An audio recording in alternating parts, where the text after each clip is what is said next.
the need for a friend indeed to all those deserving. She travels the world through your eyes. She listens and sometimes cries. She wants to know what makes you whole and cares without disguise. According to Leanie, she welcomes you here. A laugh, a song, sometimes a tear. A friend, a foe, a stranger. Your life story, your moments of glory. You're sad, you're happy, your dreams and your worries. She wants to know the ins and outs of all of you here. According to Leanie, according to Leanie, she welcomes you here. A laugh, a song, sometimes a tear. A friend, a foe, a stranger. Your life story, your moments of glory. You're sad, you're happy, your dreams and your worry. She wants to know the ins and outs of all of you here. According to Leanie, she wants to know what it is all about. According to Leanie, you're welcome here while we all just figure life out. So sit back and yak, smile and laugh, have a cup or two.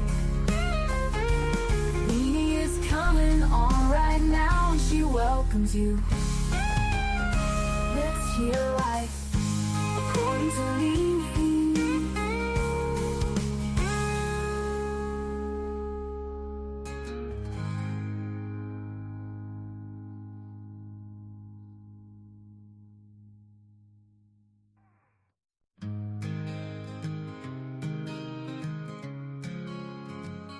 She started off observing.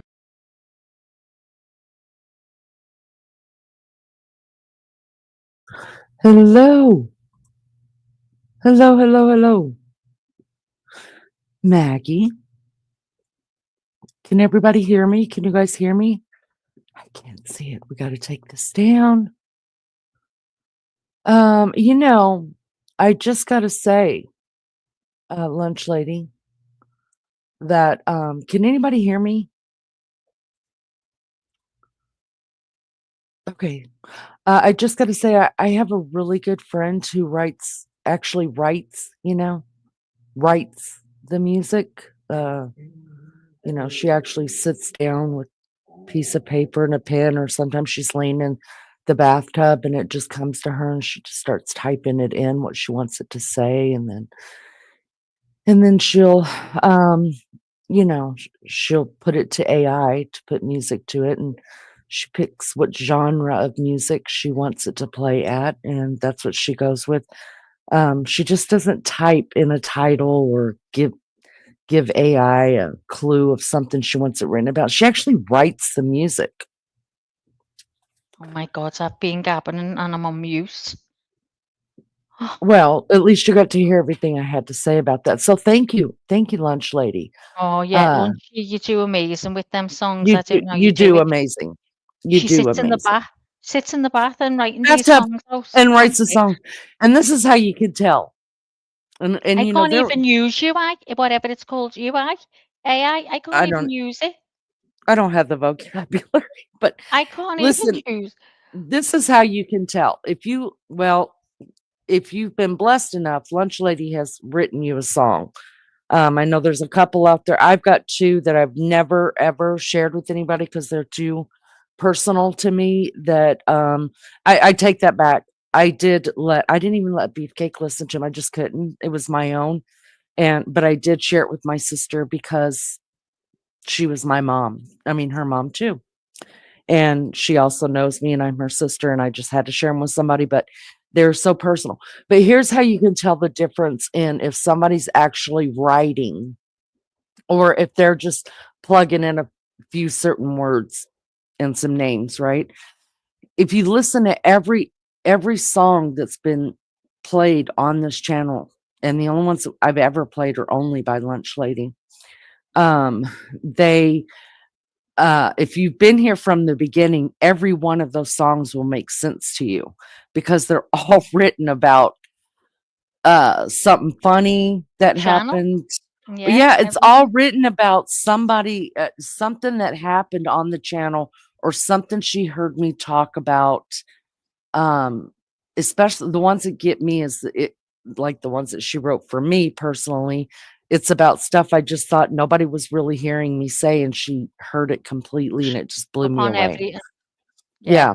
She So picks that's up how you can tell. I mean, everything when they're being done by AI, and look, I'm not downing anybody for it. Do what I know no.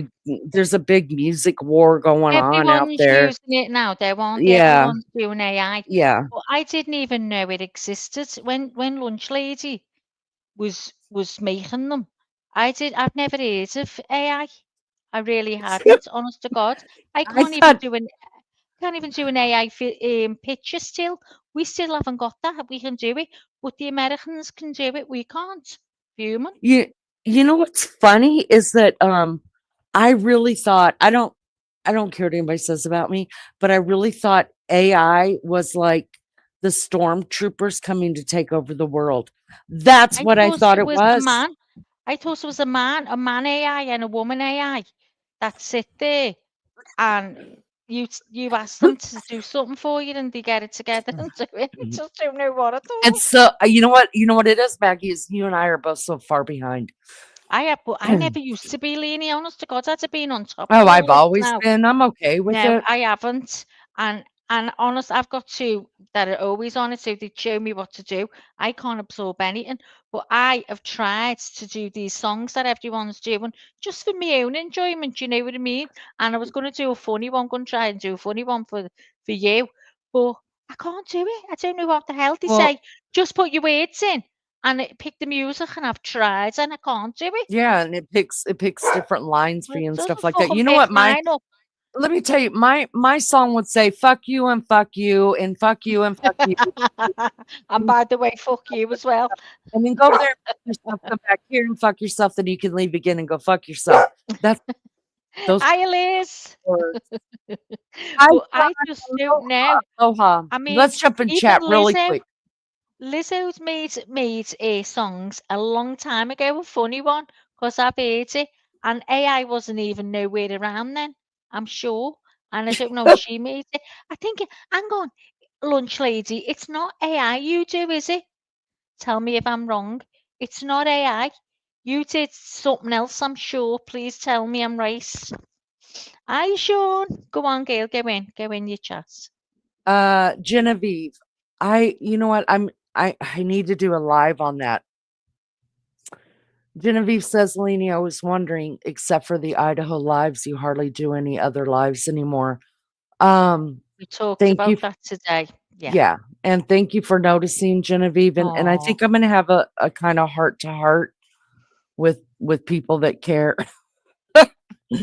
And even ones that don't care but want to put my business out there. But yeah, I've struggled. There's been some things and it just seems like the last couple of months I've struggled, and I always say I'm gonna get better.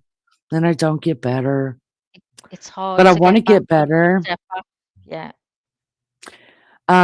But I did hear something encouraging as I was coming on live, and I thought it it helped me in the moment. I'm not going to say it's going to help me tonight or any other night, but um, yeah. So I think I probably need to do a little splaining, and I will. But thank you, Genevieve, for your support and for caring about us here at the channel and me, and I appreciate that so much. So thank you for being here. Thank you everybody else for being here. Mary Jane Doe, Lizzo, Sean. My God, I love me some Sean. We were just talking about Sean, weren't we, Maggie? How Oh, much we yeah. love. He's our favorite Hawaiian. Oh, My God. God, Your ears how did must have we? been burning. How did we freaking get so lucky with Sean to Don't love know. us? I don't know either. But you are Sean. Sean's one of the good guys. You guys. I God, don't even he have is. to. I don't even have to tell you guys. You guys know. You've seen him here. Anyways, Every week he's here. Every week. we love Sean, and he does a great panel. He's great on panel. Oh, yeah. Yeah. And he shares, you know, our Hawaiian Islands with us. Makes us jealous and wants us to get over there, you know what I Mm, mean? you know, if life, imagine where all we could be and what all we could do if we just had the money and we never I had to work. know. Like if just one of us won the lottery, like, oh my gosh, we could just I imagine know. what all How we can amazing do. And would that be, eh? I would give Imagine. Maggie a lot of drinks or pills or both and put her to sleep and put her on a plane with me, and we'd be everywhere. I thought you was just going to give me some pills then and a bottle of ale. I thought, hang on, getting some pills and a No, no, bottle I'm of gonna ale. put you What? I'm gonna put Oh, you you on a put me on a plane with plane. me. Okay, I'll let you off. Yeah. That's okay. Yeah. Oh no, I want anesthetic. And I then I'm don't gonna drink wake full you up pills. whenever we get there. I'm like, Maggie, wake up. We're over here on the island. Um, Would you? but Gail, would you? Oh my yeah, it God, would that'd be be so much amazing. fun. I'm going to get a big cruise ship. I'm going to get a Oh, a cruise ship, cruise get ship everyone would on be it, have a fun. big party, have the Have our best, own ship. have a No best, children oh, allowed. yeah, got cooks and everything on there, and We're gonna bring our oh, it's just animals going to too, be, though, right? yeah. Oh, yeah, we're going to have Yeah, someone who minds all yeah. the animals while we're partying, and they're the Right, best of the right. best. They'll be Oh, shitting all yeah, over our the kids, deck. oh, it doesn't matter. They can go overboard. You know, they just shovel it and throw it over. It doesn't matter, Lee. We're just going to have a Shoveling through ball. it. Sean Cruise Ellis, ship I'm glad you sucks. can see me nude sunbathing on the beach. Because I would do it once and you'd be walk up to me and you'd tap me on the shoulder, Lainey. You know how much I love you, honey, but we're gonna have to wrap you up in this what did my mom used to call them? Moo-moos. We're gonna need you to What's put a on this moo-moo? moo-moo. Yeah. We say a moo-moo is a cow. What's a moo-moo? It's like a big, huge nightgown I that want one of drags the them. floor practically. I loved it so much. Oh, I would love Um, it. cruise ship suck, Sean says. I don't think so. I the Oh, cruise I went on Sean. was really scary. Oh, no. Oh, But no new sub. Well, then that is probably why you can imagine me there. Because if it's not allowed, I'm probably gonna just try it and see what happens. she'd be the first in jail. See Leanie getting carted off in handcuffs. I'd be like, "Where's Sean Ellis? He's gonna get me out of jail." Can you imagine, Sean? he Nope. he's But the even if you tribal don't, police around here. we'll blame Sean. Say Sean says it was okay. Sean told Tell me him, to go do it. yeah. He said to Arlene, go and get you go and get your baps house over there. Yeah. So just blame Sean. But Sean, listen, I'm not fussy on a cruise ship. I'd love to try it. But just imagine it's all there. We're all going to be safe. We know we're going to be safe. Yeah, Big, we'll be massive cruise safe. ship. And oh, we've got the most amazing rooms. And we're all outside. No one's underneath there like the Titanic. We're all up there and got our own suites. Oh, God, it's be amazing. Is the court on video? Which the Coburger one, Mary Jane? I don't know. It's supposed to be. I forget what the meeting things are called. Oh, you mean? Oh God, it's your You mate. I mean the can't. hearings? You The mean the hearings, yeah. hearings? Some of them are closed and some of them are televised, but they're not really televised. You have to go to the court, um, go to the court streaming because they won't stream it. Um, and the last one they had, which was last week, that's what we did. We watched the court stream last week, the court hearing. So she says, okay, so did you guys hear that there's no digital evidence that Brian was in contact for or following any of the victims? I'd like to hear it from the source. Well, there's what I would do is type in there's and that's one of the things that we're going to talk about today. Oh, okay. Is that um sometimes you have to read between the lines what officials are saying. And we're going to prove that today. And then, so sometimes you just need to listen to what the family's saying. And Steve Goncalves, if you just type into your search engine, interview with Steve Goncalves and or his daughter Olivia.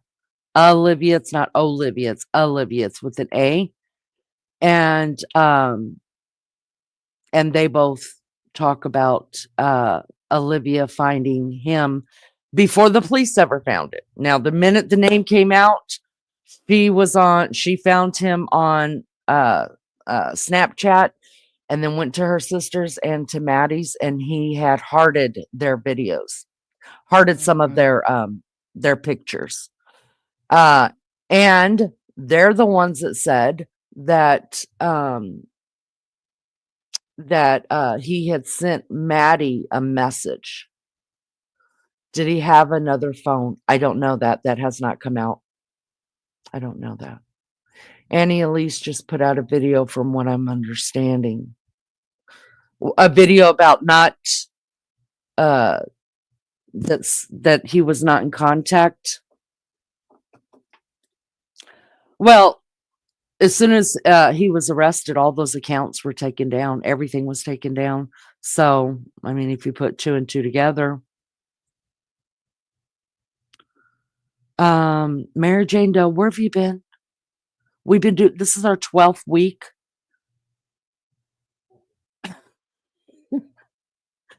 Where have you been? This is our 12th week in this, and we've been going over all of the stuff that's been coming out. That's what we've been doing every Wednesday, Coburger Wednesday. We've been going through all of it. Were you here last week when we watched Court? We watched it all, the whole live. Yes, you were. Yeah, she's been here. No, I'm saying, yeah. So last week they had court, one of the hearings, and we watched it the whole way through. I think she might have missed. I think she went halfway through because I noticed she wasn't there. And oh yeah. You were over at Lionel's, because I remember saying, "Welcome back, Mary Jane Doe." So you had left to go to Lionel's. Yeah, that's probably when you missed it. Let me let my little girl out. I don't know how you missed it though, because we've watched. I mean, that's all we did last Wednesday, because it was so freaking long. It was we were on from 8 o'clock till 5 o'clock. Yeah. Yeah, we were on before the actual start of this live. So we stayed on right through, didn't we? From watching the live share. Yeah, so you probably missed half of it or some of it or whatever, or that part. I Just think go we're all back curious to know what's going on. Yeah, so anyways, her Kaylee, hi Joni. Kaylee Goncalves' dad and sister. Well, they're the ones that said it on one of the interviews, and it might have been the interview with Chronicles of Olivia.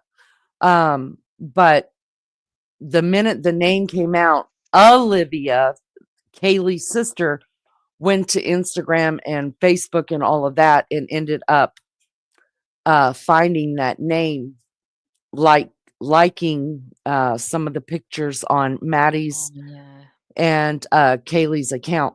Now, that's what I mean. Sometimes we need to read between the lines of what the officials are saying, but listen to the family members, because they're the ones that, I mean, the police may have already gone through it all and done all that, but see, they have to have, in order for the police to shut down those accounts, they have to have an affidavit to do it. They have to have probable cause. You can't just go in and shut down somebody's socials.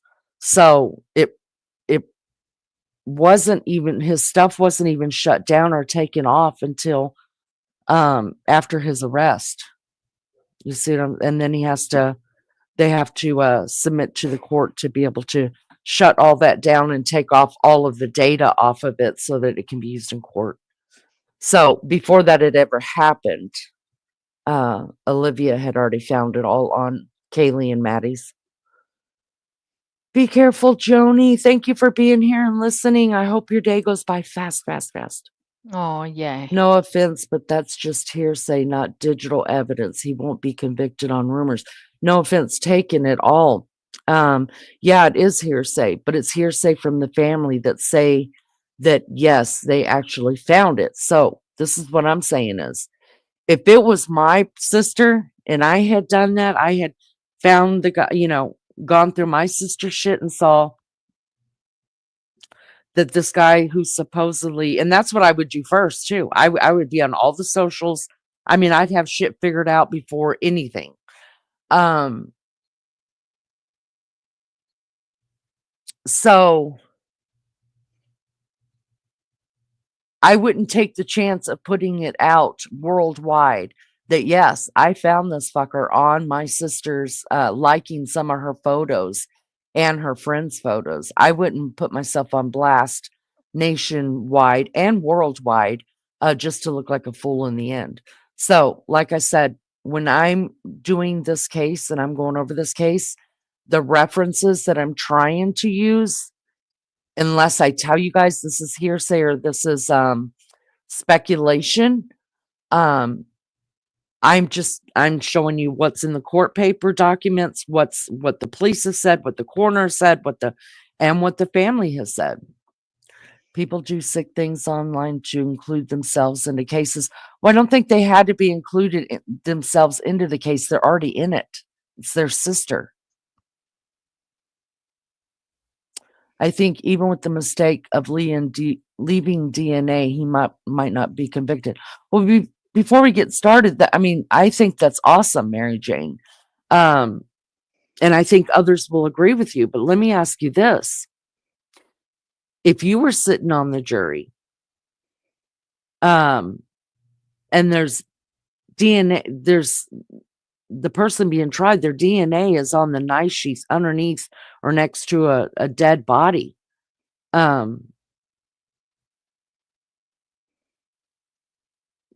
Are you going to be the one to stand up and say not guilty? Just curious. I like to see it all. It seems so conflicting. Well, right. That's why we're doing these all the way up until court. And then we'll see who lied where. Because I'm not putting out speculation. I'll tell you, this person thinks this. It kind of makes sense to me. It kind of doesn't, but I have nowhere to prove it.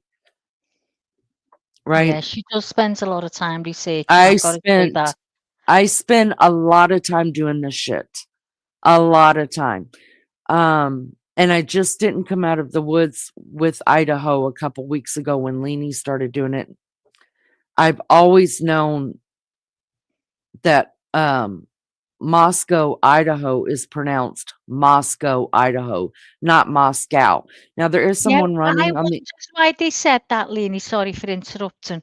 Because when I first heard them saying it, I was thinking, why are they calling it Moscow? I can't even say it when it's Moscow. And I was thinking, well, maybe that's how they pronounce it. So it isn't called that. It is no, Moscow. it's Moscow. Right. Okay. And there's somebody on the internet who's trolling me and trying to be a fucking idiot. And he said he's been watching this for 2 years, but yet he calls it Moscow. I think if you've been watching this for 2 years, you would know that it's Moscow. It's not Moscow. Why did they And call it that though? Why was it getting that? what They just what how the hell am I supposed to know? I want to know. Can you find out? No, it's Max Smith. He's in California. Is that And how it's over. California It's people yeah. say You it? could go and look at Rose's live if you don't believe me or you don't want to go over and listen to him on Rose's live when he addressed me on Rose's live to Leanie. So that means I can talk about it, telling me everything that I'm doing wrong on this case because I'm not a detective. He's been looking at this case for 2 years, but yet he calls it Moscow. That's believable. Okay. The simplest of the simplest. Anyhow, the first thing, Lizzo says the police and the prosecutors have accessed their online social accounts and gained whatever evidence they need from Kohberger's socials and the victims. It will be released eventually. Right. That's exactly right. So stuff like that, we're not everybody can speculate on what they think. I'm just going by what I hear the families and Yeah. uh officials involved with this. But if you listen, something I caught, and I didn't stop it because it was live and I didn't want to stop the video, the court filings from last week. But did you guys catch on the girl, or did you guys catch it when they were in court last week where she said that You're gonna say. Dylan Yeah. Mortensen saw Xana as she was running Yeah, downstairs? first as she run. Yeah. And I was like, wait, what? And I think I asked Lizzo. Hi, Dandy. Um, I think I was Lizzo on panel with me. You were on panel, and I said, wait a minute, did he? No, I just asked it in chat, and Lizzo said, yeah. I said, Yeah. did she just say that she saw Xana? I was blown away by that, but I was Yeah, so 'cause I tired, you missed it guys. and you said it. Yeah, Yeah, it she was. She actually did say said that, and I've that heard it she since. saw Xana. Yeah. Mm-hmm. Santa first, yeah. So Mm-hmm. she must have been on the landing. Where was her room? See, I Well, forgot already. Where's Xana's her room from Santa's? The next so floor? Z- no, Xana's room Yeah. and Dylan Mortensen's room are on the same floor. But for Right. Dylan Mortensen to run to the stairs, she could just look straight to her left down that hallway and see Xana's room. Oh my God. So she's seen it in the room. Oh my God. Yeah. And another thing, Lee, there was something said, and I was thinking, and I'm sure it was a mum.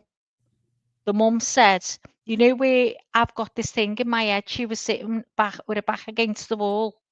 Mm-hmm. But Mm-hmm. apparently she was the bed, the room was that small. Mm-hmm. The only place they had to go was the bed, and she was on the bed up against the wall. Mm-hmm. She Like in the she could, corner. Mm-hmm. yeah, right in the corner. She couldn't get away. So she Mm-hmm. wasn't, because she said she had nowhere to go. She was trapped. Oh God. So she Mm-hmm. wasn't on the floor, propped up, was she? No, you're talking about Kaylee, not Xana. Oh God, yeah, that's right. That was Kaylee's Kaylee, you're right. upstairs on the third floor. Yeah, yeah. So she was sitting up on the bed. Is that right? Kaylee was sitting up in a Ah, sitting up position, slumped over with her head over. over. Yeah. Yeah. Mhm. Ah, God, wasn't it awful? Oh, hi, Lionel. All right. So I want to start this. I'm telling you guys, I was up. I was up anyways, but I sat at this computer for 4 hours. Oh my God. I was blown away by some of the freaking stuff that I found, and going through a lot of the documents from the courts. Oh my gosh, Oh, tell you us. guys. I mean, we could do this for the next 5 years and there's something to talk about. Just if we only talk documents. That's what's crazy. And when I'm talking about documents, I'm talking about court documents. But I ended up looking through And other stuff, and I ended up finding something that I had forgotten about. Now I'm going back to the early days. Like that's where I'm still living in the early days of this crime, right? I already kind of know all the way up to it, but I'm reminding myself of what happened in the beginning. I excuse me, knew, Lainey. go ahead. Can I just put up on the screen to let You could do whatever you want. Lionel, just to let him read about it, because he wants to Yes. go, yeah, just so we can read about it. Okay, just watch the screen now, Go Lionel. ahead and I'll read it put it to him on as it for you. goes by, in case because if you see in a phone, it's hard to read it. So do you want to read Okay. it to him? Yeah, it's just that video part. Yeah, You know, yeah. the video. Is it okay? Yes, Okay, absolutely. Lionel. So why won't it play? Hang on. You might have to take this off. Ah, right, okay.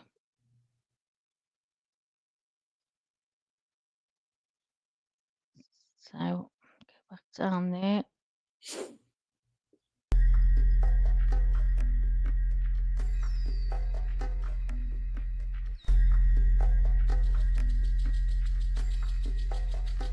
The Idaho murders, a tragic incident that occurred in November 22 in Moscow, Idaho, where 4 University of Idaho students were found dead in an off-campus residence. The students, Ethan Chapin, Madison Morgan, Zana Canoodle, and Kaylee Goncalves, were all in their early 20s and were described as vibrant, beloved members of a university community. I'm not going to get all this in. I don't think you can pause it. As of the latest updates available, Brian Koberger is a suspect in a high-profile case that has drawn significant public attention. His trial, initially set for August 11th, has become a focal point for discussions around justice and due process. Koberger is being charged with serious offences, and the upcoming trial is expected to explore various aspects of the case, including evidence and presentation, witness testimonies.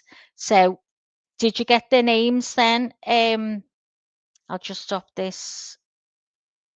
Did you get the names, Lionel? Let That me was that was too let me fast. do this. It's okay. Let's do this. Hold on. Let If me you've look got at it these there, real quick. I'll read it. If you've, No, you could go ahead and read it if you've got it there.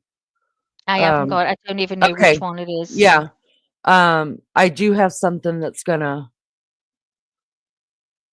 Well, you just let me know if you need to read, and I will. All right. This How is what many boys and girls you wanted to know? 1 boy, 3 3 girls. girls. Okay. So but the guy didn't live there. His girlfriend lived there, and he was just staying the night with her. So there were 3 girls, Kaylee Gonsalves, 21, Madison Mogan, 21, um, uh, Xana Kernodle, 20, and Ethan Chapin, 20.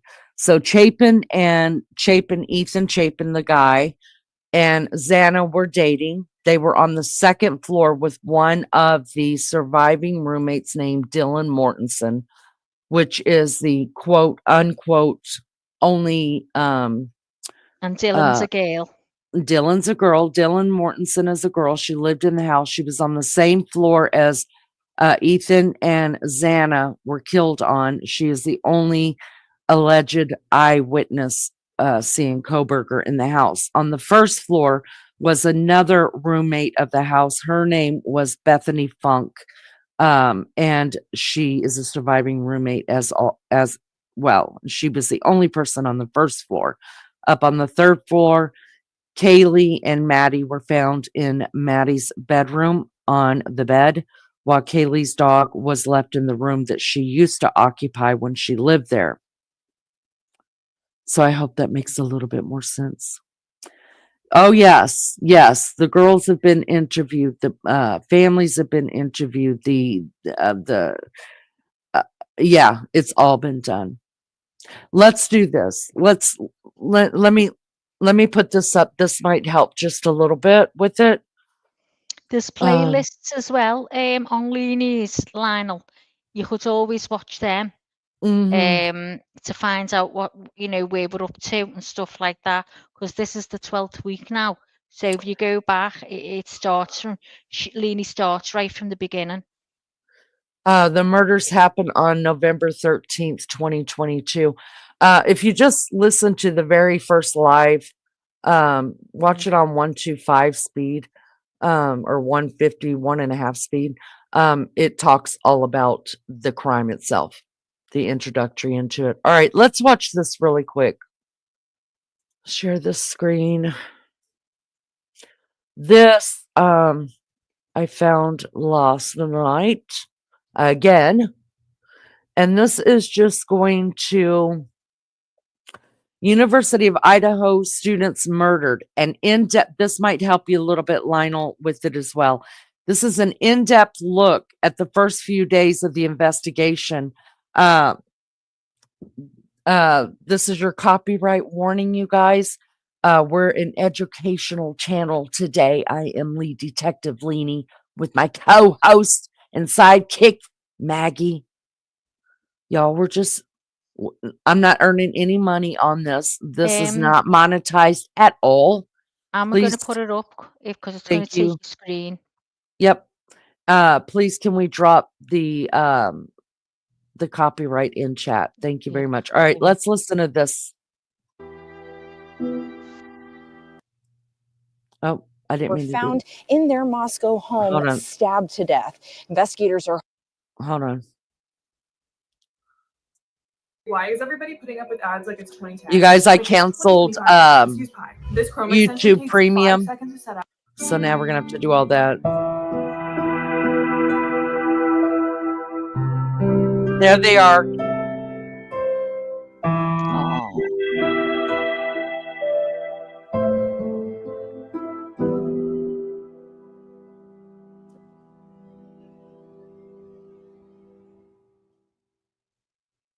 All right, Sunday, this I've is been the here day of in the murders. Moscow on scene since about 3 p.m. Since I've been here, I've watched Moscow police cars come in and out of this neighborhood, where officials found 4 people dead. Neighbors say they began noticing police cars flood the area around 12 p.m. today. Moscow police say they responded to a call here on King Road for an unconscious individual. Upon further investigation, officials found 4 people dead. While police investigated the scene, the University of Idaho enacted a shelter-in-place alert as university officials reported a homicide near campus. As we've stated, that alert is lifted at this time. Neighbors say most people living in this area are a part of U of I Greek life or are students, but we do not know the identities of those involved or who lives at the residence. Officials are investigating. All right, I'm going to stop it right there just a second, you guys, and then I'm going to let it play through. But I wanted you guys to. So this is starting out on Sunday, okay? This lady who is uh giving this interview right now, or doing this report on the news. This is all the local news out of Moscow, you guys. And the person who is doing this, if you notice, at night, it's at nighttime when she is filming this, okay? I don't know if you guys know or not. Let me back up just a little bit because oh, yeah, right here. Let me show you. Wait. I want to put this on screen so you could see it. Okay, that's a bad image. I'm sorry, lady. Look straight behind her head. It would be on the left side of her head. There's like almost a circle of white tiny lights right here. Can you guys see my cursor? Yeah. Okay, this is the house. Okay, so this right here is actually Queen Road. This one right here, and King Road goes like this. No, I'm sorry, I've got this wrong. I've got this. Yes, that's right. Okay, so she's down here in the corner, correct? Mm-hmm. Here's what I want to ask you. She said that she came on scene at 3:00. Okay. And I know there's been a lot of questions as to why didn't we see the bodies come out of the house? Here's what I want to remind you. So I went back in time, what all was going on in just our country on November 3rd, 2022. And there was quite a few things happening. There was a big political stuff going on. There were huge football games going on. And there was also another school shooting. University of Virginia was there were 3 students that were killed that day. So when the police got the call at 12:00, the news wasn't even reported yet. When this first went out, it went out as a murder suicide, and I'm going to prove that to you in just a minute. The first thoughts were, besides the police, that the 911 call says that somebody's unconscious. Well, then when they realized that it could be a homicide, or it is a homicide, when the kids went in the house, blah blah blah, it was put out that it was a murder suicide. At that point, with other stuff going on in the world, this wasn't like, oh my God, let's everybody go check out Moscow. You know what I mean? What's going on in Moscow? It didn't hit big national news until around this time at nighttime. Notice she's down here. The house is in the back of her. It was said that when the police were going to take the bodies out of the house, that they had all media moved down to this corner right here. Now, that's not to say that anybody that lived up there in other houses or apartments or whatever wouldn't be snapping pictures. You ought to be snapping pictures all damn day because I too. like it. But so that's not to say that that pictures weren't taken. Why they haven't been released, I don't know. But I don't think it's a conspiracy. And those that say it's a conspiracy, you ought to have your. I really hope that when this is said and done, that there's some suing going on by the families, because just to have this happen to your children, and for some little twit 5'3", 350-pound man sitting over in California saying that this never really happened. You've got to be fucking kidding me, and you ought to be ashamed. You ought to be ashamed. And I want to hear what he says at the end, after I want to hear what everybody says at the end that is putting this in with the hoaxes and the bullshit, at the end. I want to hear it, if they still believe that it was a hoax. Makes no sense to me. But anyways, it was said that they were all asked to move down to the end of the block right here, and that that's when they took the bodies out of the house. Do I know that for sure? No, I don't know for sure. I wasn't there, but I damn sure would be snapping pictures, and I damn sure probably would be selling them under according to Leanie, so nobody knows who I am, to make me some money. All right, here you guys go.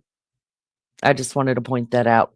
What time? This is when it's going national news, you guys. It wasn't national news yet. In Moscow, Janelle Finch, Creme 2 News.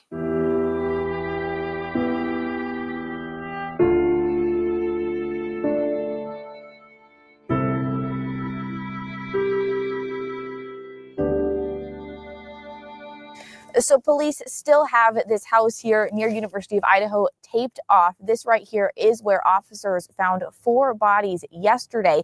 We now know the names of those 4 students. They were 20-year-old Ethan Chapin from Conway, Washington, 21-year-old Madison Mogan from Coeur d'Alene, 21-year-old Kaylee Goncalves from Rathdrum, Idaho, and 20-year-old Dana Kernodle from Avondale, Arizona, and they were all University of Idaho students. Here's a breakdown of the timeline from what we know so far. Around 1 p.m., we heard reports of a homicide investigation near the college campus. An hour later, the school put out an alert on social media. It said Moscow PD is investigating a homicide on King Road. They asked the community to stay away from the area and shelter in place as a precaution. Around 3 in the afternoon, Creme 2 arrived in Moscow. Neighbors said most people living in this area are a part of U of I Greek life or are students. At around 5 in the evening, the Moscow Police Department confirmed they had found 4 people dead, but it wasn't until late last night that they confirmed those victims were students. The university also said Moscow police do not think there's any active threat at the moment as they continue their investigation. Classes for University of Idaho students are canceled for the day. They say they will resume classes tomorrow. In Moscow, Nicole Hernandez, Creme 2 News. Moscow police responded to King Road for a call about an unconscious person Sunday afternoon. When police arrived, they found the 4 deceased students inside the home. This morning, the city of Moscow and University of Idaho identified all 4 U of I students. Freshman Ethan Chapin of Conway, Washington, was a member of the Sigma Chi fraternity. Zana Kernodle, a junior from Post Falls, was a member of the Pi Beta Phi sorority. Madison Mogan was a senior from Coeur d'Alene, and Kaylee Goncalves was a senior from Rathdrum. This is a pretty traumatic situation for our campus community. Dean of Students Blaine Eccles says news of the suspected homicide shocked the Vandal community. This is rocking their world. Many of them come from small communities where things like this have never happened. He says drop-in counseling is available to students at any time. but he recognizes that many students have already returned home early for the upcoming holiday. People need to navigate through this situation in the way that best suits them. If students need to go home, be closer with their families, want to return home, I support them in doing that. We're going to support them in doing that. Support for U of I goes beyond the university campus. Businesses throughout the city of Moscow are offering prayers and thoughts for the Vandal community. And because Moscow is a tight-knit community with a strong relationship with the university, this response isn't a surprise to Mayor Art Bedic. I feel very badly for them, and not just for the victims, but everybody else who's a friend and associate with those people. He told me he was shocked by the news about what he's calling a senseless act of violence. This is stuff that shouldn't happen, especially in a small, quiet town like Moscow is, where we're heavily involved with the university. And these are things that affect not just town, but the university, the students, lends everybody to a sense of insecurity about what's going on here and why. And it's a very tragic and sad situation all around. In speaking with Kaylee Gonzalez's mother and sister, they tell me Kaylee was a strong and passionate go-getter. She even already had a job lined up in the tech industry after graduation. Kaylee was one of 5 Gonzalez's children. She graduated from Lake City High School, the same school as Maddie Mogan, another victim. Kaylee's family says the two were especially close, and Maddie was a part of their family as well. Kaylee's oldest sister, Olivia, shared a statement on behalf of the Gonzalez family. It reads in part, "Kaylee was, is, and always will be our defender and protector. She is tough and fair, the ultimate middle child. She did absolutely everything she set her mind to. She didn't hold back on love, fights, or life. Kaylee was the ultimate go-getter and constantly wanted an adventure." We still have a lot of questions about what happened. Also looking for answers is Kaylee's family. Kaylee's sister, Olivia, asked the public to stop spreading rumors about what happened and wait for the facts from police. We are continuing to ask our own questions and will continue to bring you updates as we get them. In the studio, Janelle Finch, KREM 2 News. Ethan Chapin, his brother and sister, all grew up here together. They went to school here together, and together they enrolled at the University of Idaho. 3 inseparable siblings, now torn apart. You just couldn't ask for better kids. Dave Hayton considered Ethan Chapin family, all the Chapin kids actually. He and his wife watched them grow up in their Conway neighborhood. They'd come over for fudgesicles from the basement freezer. When the couple heard what happened, they were crushed. She's crying. And she says, Ethan's been murdered. Yeah. I just couldn't, you just can't get your head around it. All 3 siblings attended the Conway School before moving on to Mount Vernon High, where Ethan played on the basketball team and graduated last year. All 3 later decided to attend the University of Idaho. Ethan and his brother were members of the same fraternity. I know I didn't sleep a lot last night. I'm just thinking of them. We had some good times together.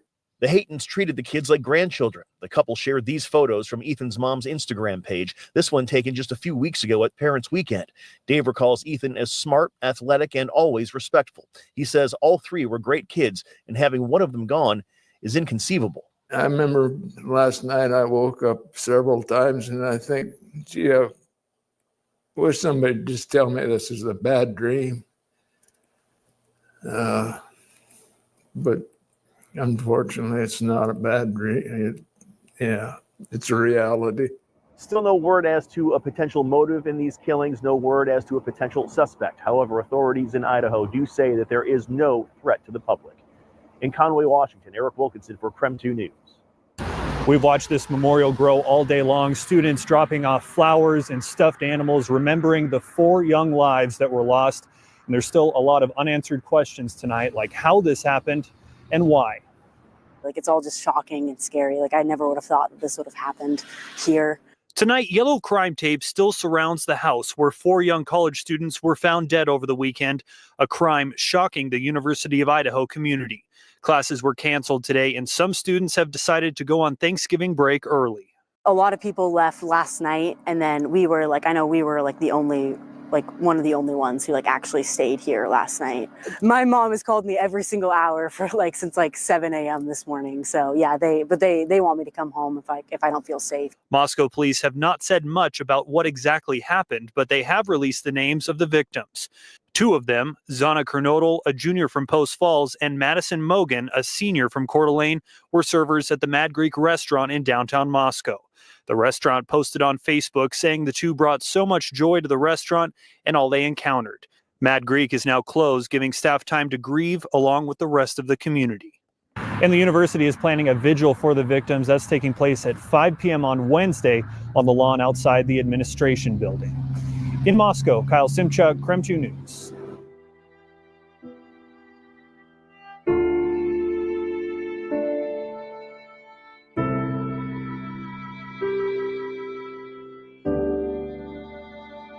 Well, the Moscow Police Department hasn't added any new information since they released a press release this morning about the homicide investigation. But a few hours ago, we did speak with the Latah County coroner. Kathy Mabbitt is calling all four deaths homicides, and that the cause of death is likely a stabbing. But we won't know that for certain until the autopsy report comes back and she can make that official ruling. Now, to take that a step further, Latah County contracts its autopsies out to the Spokane County Medical Examiner. And I confirmed this afternoon that Spokane County is in fact conducting the autopsies on the 4 University of Idaho students. Now, the Spokane County spokesperson says the medical examiner has not yet started those autopsies. Once they are done, the medical examiner will forward her recommended findings to the Latah County coroner. Then the Moscow Police Department or the Latah County coroner will release the official ruling. Now, this afternoon, when we talked to the coroner, she described a gruesome crime scene. Well, there was a lot of blood. It was a very sad scene. Mabbitt adds that she does not believe the toxicology report on each of the 4 University of Idaho students will be relevant to the manner or cause of death. Now, Mabbitt has been the county coroner for 16 years in Latah County. She says in that time, there have been at least 2 other multiple homicide scenes that she's been involved in. But she says this current homicide investigation is the only one she's been to where there are 4 people at one scene. Now, we are continuing to press local authorities like the Moscow Police Department, as well as the Latah County prosecutor. I have made multiple calls into their offices yesterday and today, have not got a call returned from either agencies. Now, we know there are University of Idaho students, their families, and the greater Moscow community, many of which are still concerned for their safety, even though the police department says there is no active threat to the community. So that is why we remain here in Moscow pressing for answers. And once we do get those, we'll continue to keep you updated. Reporting in Moscow, Amanda Rowley, KREM 2 News. 2 of the 4 University of Idaho students who died on Sunday, Xana and Maddie, both worked here at Mad Greek Restaurant. The restaurant has closed its doors for now, and they have also put out a memorial for all 4 of those students. Tucked inside a Main Street restaurant bench is a memorial catching the community's attention, including Annalise Mitchell. She's a sophomore at University of Idaho. I just wanted to kind of take a moment to remember them. Annalise is one of many students struggling to process the death of 4 fellow classmates. It's been surreal, devastating, horrific, honestly. Annalise knew the 4 students from the university's Greek life. When I did talk to them, they were just nothing but kind and nothing but bright and positive, and they definitely made an impact on everyone that they've met. Now, as classes resume today, many students are leaving campus. People can't even focus on their schoolwork. Like my sisters and I, we've tried to do our homework and it's not possible. Annalise says for her friends that are still here, she's just being supportive. Nothing will be the same. At least we're all here for each other and just remembering. But that community doesn't take away the pain. Just angry, honestly, because again, it's 4 people. It's 4 people that have touched so many lives and have touched my friends, and to see them in such grief and suffering, it just makes me angry.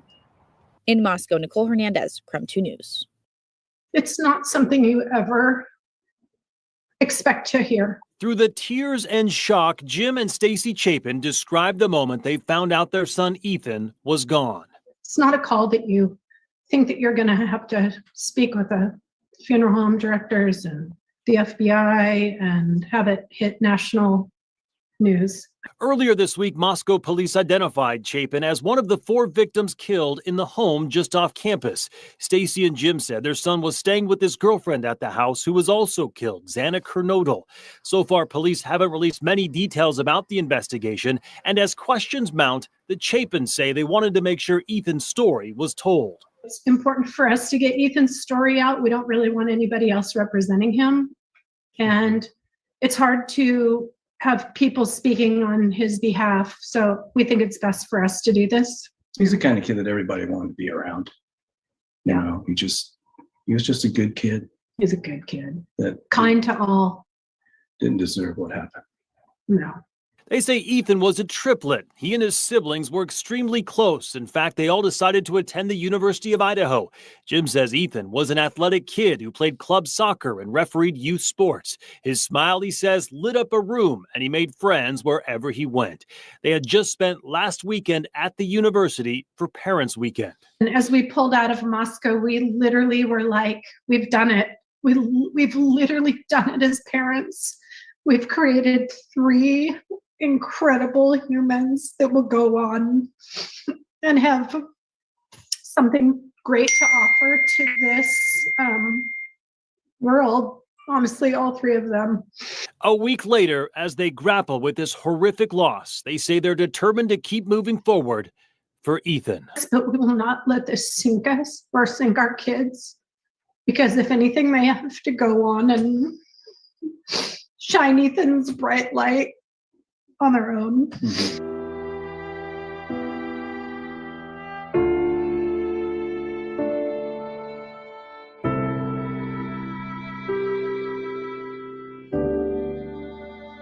Moscow Police Chief James Fry, University of Idaho President Scott Green, and the Director of Idaho State Police, Colonel Kendrick Wills, all spoke at today's press conference. Before Wednesday's press conference, Moscow police had only told the public the 4 students were found dead inside the home late Sunday morning. Wednesday, they revealed that all 4 victims were stabbed to death.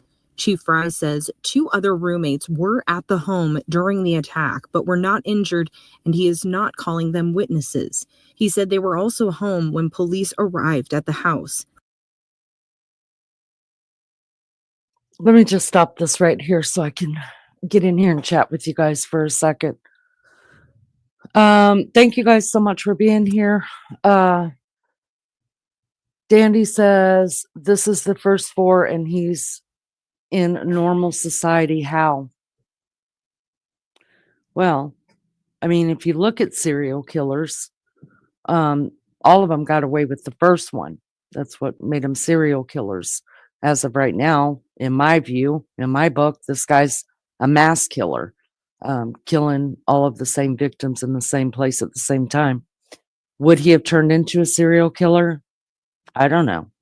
I think he would have, only because of everything that we know about him now. And just like Mary Jane Doe says, it may not be his first. We don't know that. And really, I honestly have to tell you guys this. I don't believe that if these were his first killings, that he's going to come out within the next couple years and tell us about them. When serial killers usually talk about previous victims to the ones that they got caught doing, usually it's years and years down the road that they finally come out and start giving info to police on other murders that they committed. And sometimes the police know they committed some of them, and they wouldn't admit to it. So there's that. More than one becomes a serial, a mass murder. That's right. So anyways, what I'm showing you guys is just the early hours. So all, you guys see the days on the screen, like this happened on Sunday, this happened on Monday. I'm just showing you the early clips of what came out in the news the first week of these murders. So, I mean, I could sit here and tell you many things that I have figured out and debunked through the damn shit that I've studied and looked over and had headaches over and shit. And but it's better, I think, to go to the beginning and act like you're just now watching it all unfold, and then you can make sense of it, I think. That's why he may walk, because of the death penalty. Right. So I know Lizzo is worried that, or is concerned that he may walk. We just heard Mary Jane Doe say that, you know, maybe and I've heard other people say it, maybe the DNA underneath his underneath the knife sheath on the bed of two of the victims may not be enough to give him the death penalty. And because they're going with the death penalty, you have to prove it beyond a shadow of a doubt. I mean, if they would take the death penalty off the table, then you can go ahead and convict off of. Some of this doesn't make sense, but we can't discredit DNA next to a body. We just can't. So we're going to convict him. But death penalty, if you've got that thought, but what about this? But what about that? Then, I mean, you're sworn in to, if you've got any kind of a doubt, that you are not supposed to convict. So there's that. Yeah, they usually do not, after all their appeal. You're right, Mary Jane. As soon as their appeals are up and they know that they're going to that death chamber or whatever, they're going to die, that's when they start giving up names to the cops and stuff. Some of them try to get it, use it with their appeals. I'll give you this, give you that if you take the death penalty off the table. Doesn't usually work. And listen, the reason why I think they do it is because serial killers, mass murderers, especially serial killers, their minds are different. They have big egos. They don't ever think they're going to get caught. They leave calling cards. They just think they have checked every box. They're usually very intelligent people. And they think they've checked every box. They have no intentions of getting caught. They think they're smarter than and it may take 20 years to find these people. But it's different today with DNA than it was back in the day, right? I mean, Green River Killer was the first one after how many years, you guys? They finally caught the Green River Killer through DNA. And what was that, 15 years or 20 years or something? Oh, yeah. Can't remember. I have to look it up. Now. People are getting found for murders years Oh, and years yeah. ago now. Oh, yeah. Even people that are already dead, they can prove, well, that's the person that did it. Yep. Yeah. So there's a lot of that, and that's what I talk about when the police can prove that some of the killings by some of these serial killers, Ted Bundy only admitted to so many, BTK only admitted to so many, Green River, but the police can say, no, we can tack this one on for sure, because there was DNA left at that crime scene. Right. So, all right, let's finish this one. Up. I'm just trying to give you guys, unless you guys are done with that, I can turn that off and go on to something else, or we can come back to it. Let's just finish it then. Nobody gives a damn.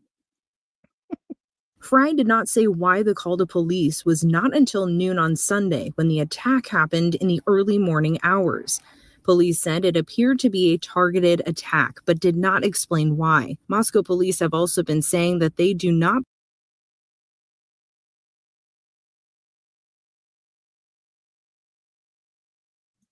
Let me get rid of some misinformed people's Shit. There were not 5 cars in the driveway. Not that it matters, but it mattered to him, I guess.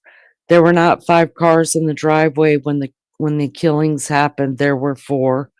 This one right here belongs to Xana. This one right here belongs to Kaylee. That's why she was in town. Remember, she had already moved out of this house. She already had a job lined up in Texas. She just came back for the football game and for the party and to show off her new vehicle. Oh, yeah. This right here belongs to Maddie, and this belongs to Ethan. This car that's inside the crime scene right here is Ethan's brother's car that was called before the police were called. He came driving up. So therefore, this car was impounded as well and kept because now it's part of a crime scene. I'm just looking at the snow as well there because I heard Okay, someone so say, this, oh, there was no snow. well, this is the next morning. Yeah. This is the next morning. It snowed overnight. Remember? Yeah, I remember because I remember seeing all the snow Mhm. going up the slope, and then someone said there wasn't even any snow there. Look, Yeah, but I knew I'd it seen snowed snow. overnight. Yeah. All right, let me finish this up. Explain why. Moscow police have also been saying that they do not believe there is an ongoing threat to the community. But today, the tone changed. Police say the search for a suspect continues and people should look out for each other. Meantime, we found this video from a Moscow food truck that's from early Sunday morning. It shows 2 of the students, Kaylee and Maddie, ordering food around 1:40 a.m. This is one of the last times they were seen. Moscow police say this video is helping investigators recreate a timeline of events from that night. And it has helped. It gives us a time and space where we know that 2 of our victims were, and that helps us a ton, and we'll continue to follow up all leads that we can. The family of Kaylee Gonsalves have seen the video and agreed to let us publish it. They identified Maddie Mogan wearing the long black jacket and Kaylee, who is with her, in the white sweatshirt. It's normally a place where everyone feels really safe. Joseph Woodall is the manager of the grub truck.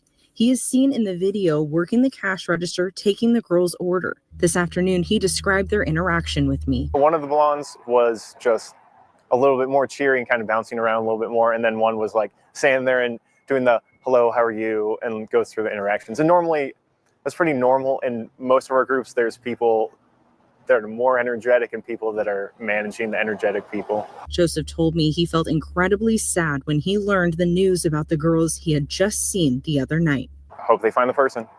Hope they get the person.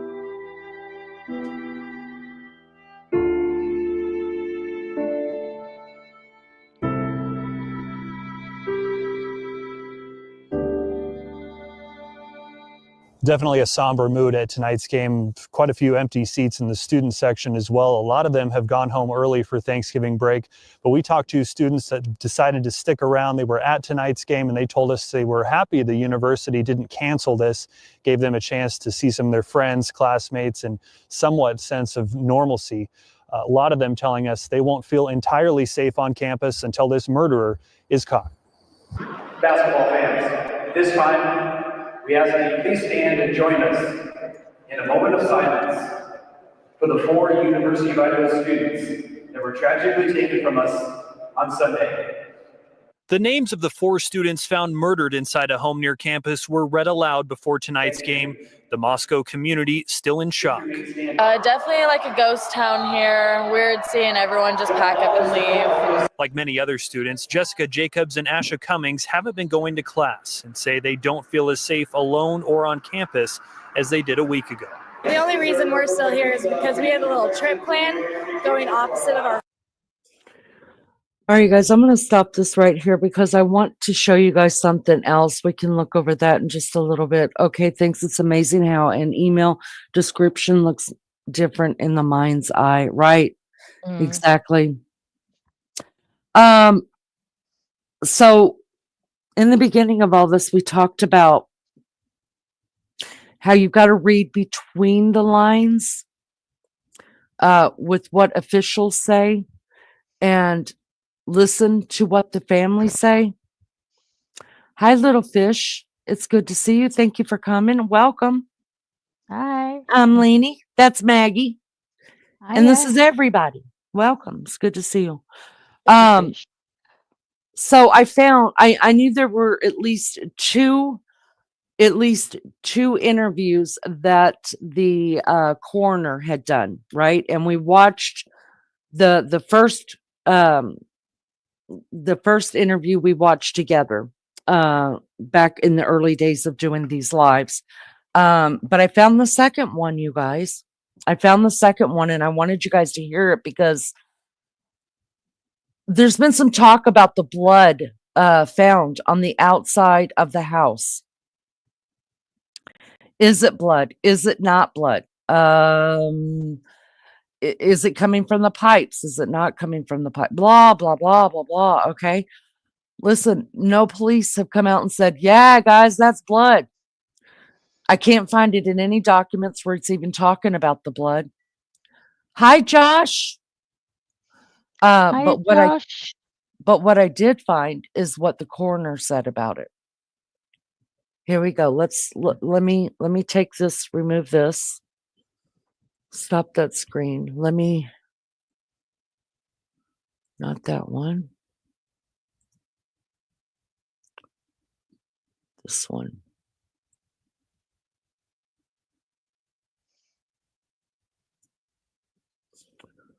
All right, let me present this, you guys. Listen to what the coroner says about the blood on the outside of the house. I believe it to be blood.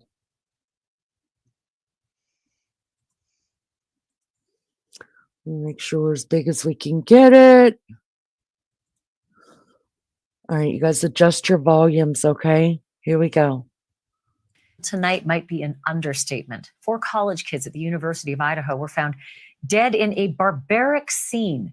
A savage killer having used a military-styled knife to butcher all of them. And that killer is still on the loose tonight. The autopsies have now been completed, and the coroner who performed them is kind enough to be live with me tonight. Kathy Mabbitt is the Latah County medical examiner. Ms. Mabbitt, thank you so much for being here. The first question I have for you is, what was the condition of the bodies when they arrived at your lab?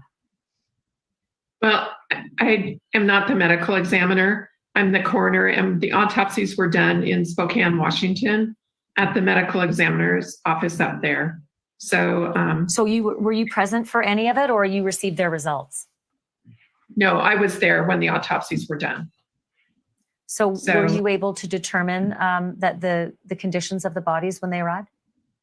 Yes, they had multiple stab wounds, and all of them have been ruled murders. All of them had been ruled murders, yes. I don't have to say the obvious, but it is extremely difficult to stab 4 people to death. So that's why I asked the specifics about the conditions. Were there defensive wounds? Was there anything unique to their wounds that would have told a story? There are likely some defensive wounds, but no, there just were a lot of stab wounds. And so, I mean, it was late at night or early in the morning. So it seems. Did you guys hear what she said, that there was likely defensive wounds? We're taking it as it sounds, right? There were likely defensive. Bitch knows if there's defensive. I don't mean to call her a bitch. She's a sweet lady. Been doing this for 16 years. It's a term of endearment. Anyways, she knows if there's defensive wounds, but she's not allowed to say, yeah, there are 2 with defensive wounds. And the 2 with the defensive wounds we know are Xana, 2nd floor, and Kaylee, 3rd floor. But she says we can likely say there may have been some defensive wounds, instead of just coming right out and say, well, absolutely there were. Listen to what else she says. Likely that maybe they were sleeping. She says it was likely they were sleeping.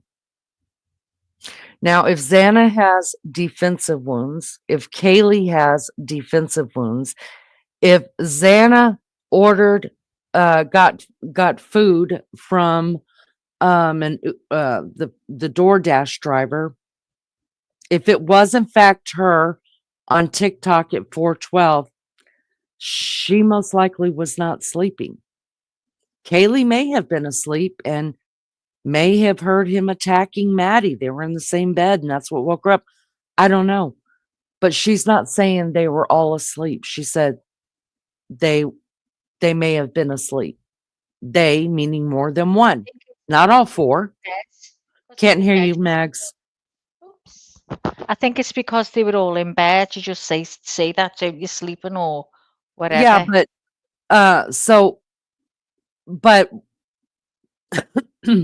but she just can't give so much away. If she says, yes, 2 of them had defensive wounds and one of them we know for sure was awake because they got, then they'd be asking her more questions. Well, who was Lee, awake? How do you know that? Yes. Is that usual for the coroner to go into like that much Yes. detail? It is, yeah. No. No. She was listen, I don't know this for sure. I haven't talked to the police for sure. This is me doing hearsay. Even now, I did watch some lawyers and they were blown away by how much information she gave about this. Because usually she just says, or the coroners will say, they can say what the cause manner of death is because that's their job. And they could say, yes, we went there to, and because she's the one that has to also declare them dead, right? So the bodies can't be moved until she gets there. Any coroner gets there and declares them dead and puts a time of death on them. And then she orders them to be taken out at a certain time or whenever. And then she does the final write-up with the examiner. So the examiner, they take the bodies in. The examiner's the one that's opening up the bodies, doing all the work. Yeah. And she's standing over there watching him because he's a medical professional. Here's the good news. This lady right here was a registered nurse. So she has seen it all, you guys. She knows stab wounds. She knows incised wounds. She knows slashes and slices and dices and all of that stuff. She knows it all. She was an RN in an emergency room for 20 years. Not only that, she's a coroner for a reason. She knows. So she will write the final report on it. Does that make sense? Yeah. All right, let's carry on. Were they found in separate areas of the house? That hasn't been disclosed yet. Can you tell me, when you say that they might have been sleeping, were they found in beds? Yes. Were they all found in beds?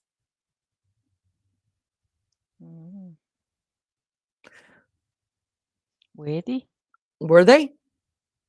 So if we are to believe what we heard out of the courts last week, that Dylan saw Xana, and we are to believe how the bedroom was, there's only one of 2 ways that Xana could have been in the bed, or actually just one way, is if you could see the bed from the door, right? I don't think that doesn't make sense for that bedroom to be like that, only because of we saw how small it goes from a larger footage and then it goes to a smaller one. Kind of like same thing with Maddie's upstairs that the other 2 were found in. And Maddie's bed is in the smaller portion, which makes more sense to me. But I mean, I'm not these college kids. I'm not the one arranging their rooms. So I don't know. Were they all in bed? I don't know. Don't know. But the only way Dylan would have seen her is if that bed was in the way of the door. And so can you tell me if there were multiple stab wounds per victim, or were these sort of, individual lethal stab wounds that may have been less in number, but more in lethality? There were multiple stab wounds, yes, on them. So, and were there? Go ahead. And most of them had just like one that was the lethal stab wound. Yes. Can you describe what that one might have been? But they were to the fatal ones were to the chest area or the upper body area. This is where we're talking about that she's talking too much. Yeah. And this is what the lawyers were saying, that a coroner gave so much away, because she would be saying, I'm not a forensic investigator. You know what I mean? That's for the police to put out, or I'm not at liberty to say that right now. All her job is to say, to declare death, and then to write a report, an ending report, about how they died, their manner of death, and the things that were discovered on the bodies. So she's going, and you could tell, you hear her tripping over words, like, what do I say? I don't want to read, instead of just shutting it down and say, Ashley, quit playing games, girl. You know, I can't talk to you about that stuff. Quit playing games, Ashley Banfield. You just say I'm not allowed to answer them questions, wouldn't you? Oh, we knew it. Whoa, Ashley Banfield. We can't be talking about all that stuff. Quit trying to trick a girl. Were there, and I only ask this because it sometimes determines what kind of a crime this was, a crime of passion, a random crime, a fight, a struggle. Was there, were any of them slashed? Were any of their necks cut? Or were these all puncture wounds? Well, it was a pretty large knife, so it's really hard to call them puncture wounds. And they were definitely stabbings. And it has to be somebody that's pretty angry in order to stab 4 people to death. So it's fascinating that I'm reading that the DNA testing is still to come, that those bodies are going to go to a crime lab for DNA testing. But we are, this is Sunday that this happened. We're multiple days since, and there's a killer on the loose. I'm curious as to why the DNA testing hasn't happened already. Well, the bodies have been released to the families. The DNA testings were, things from the crime scene have been sent to forensic labs for DNA testing. And then there were lots of swabs that were taken at the autopsies, as well as fingernail clippings, their clothing. All of those things have been taken to the forensic lab for the DNA testing. That's where it would come from. And that doesn't, it usually takes a long time, but when there's an exigent circumstance like this, it's often expedited. Do you expect that these results will come back quickly? Again, there is a killer on the loose, so to know that DNA result would be critical. Right, and I don't know the time frame, but yes, it's all being expedited. There's lots of Idaho State Police Forensic Lab and the FBI, and so they have all been transported in there. They're working on those things. I don't know the time frame for that. Ms. Mabbutt, we showed a picture a moment ago of a wall on the outside of the house. It looked like the foundation on the outside of the house. I'm going to ask the control room to put that picture up again. This was fairly shocking to see. It's blood dripping on the outside of the house, almost as though it may be seeping from the inside. Does that sound congruent with the results of the crime scene that you were able to ascertain from your work? From my observations, yes. Oh.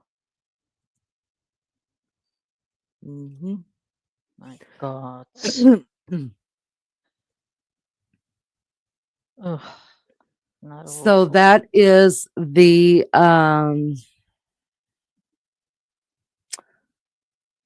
that is the only thing that I have found about this blood so far in anything, in anywhere. And I knew I had heard it. I just couldn't freaking remember. And now I'm sitting here, remember her doing another She did 3. I have to find the other one.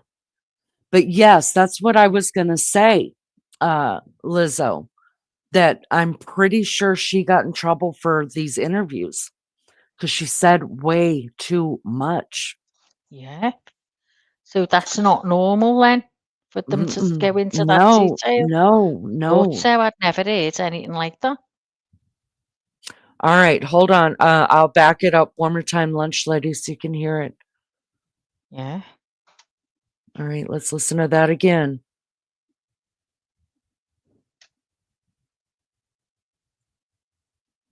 A wall on the outside of the house. It looked like the foundation on the outside of the house. I'm going to ask the control room to put that picture up again. This was fairly shocking to see. It's blood dripping on the outside of the house, almost as though it may be seeping from the inside. Does that sound congruent with the results of the crime scene that you were able to ascertain from your work? From my observations, yes. Now, let me just say this.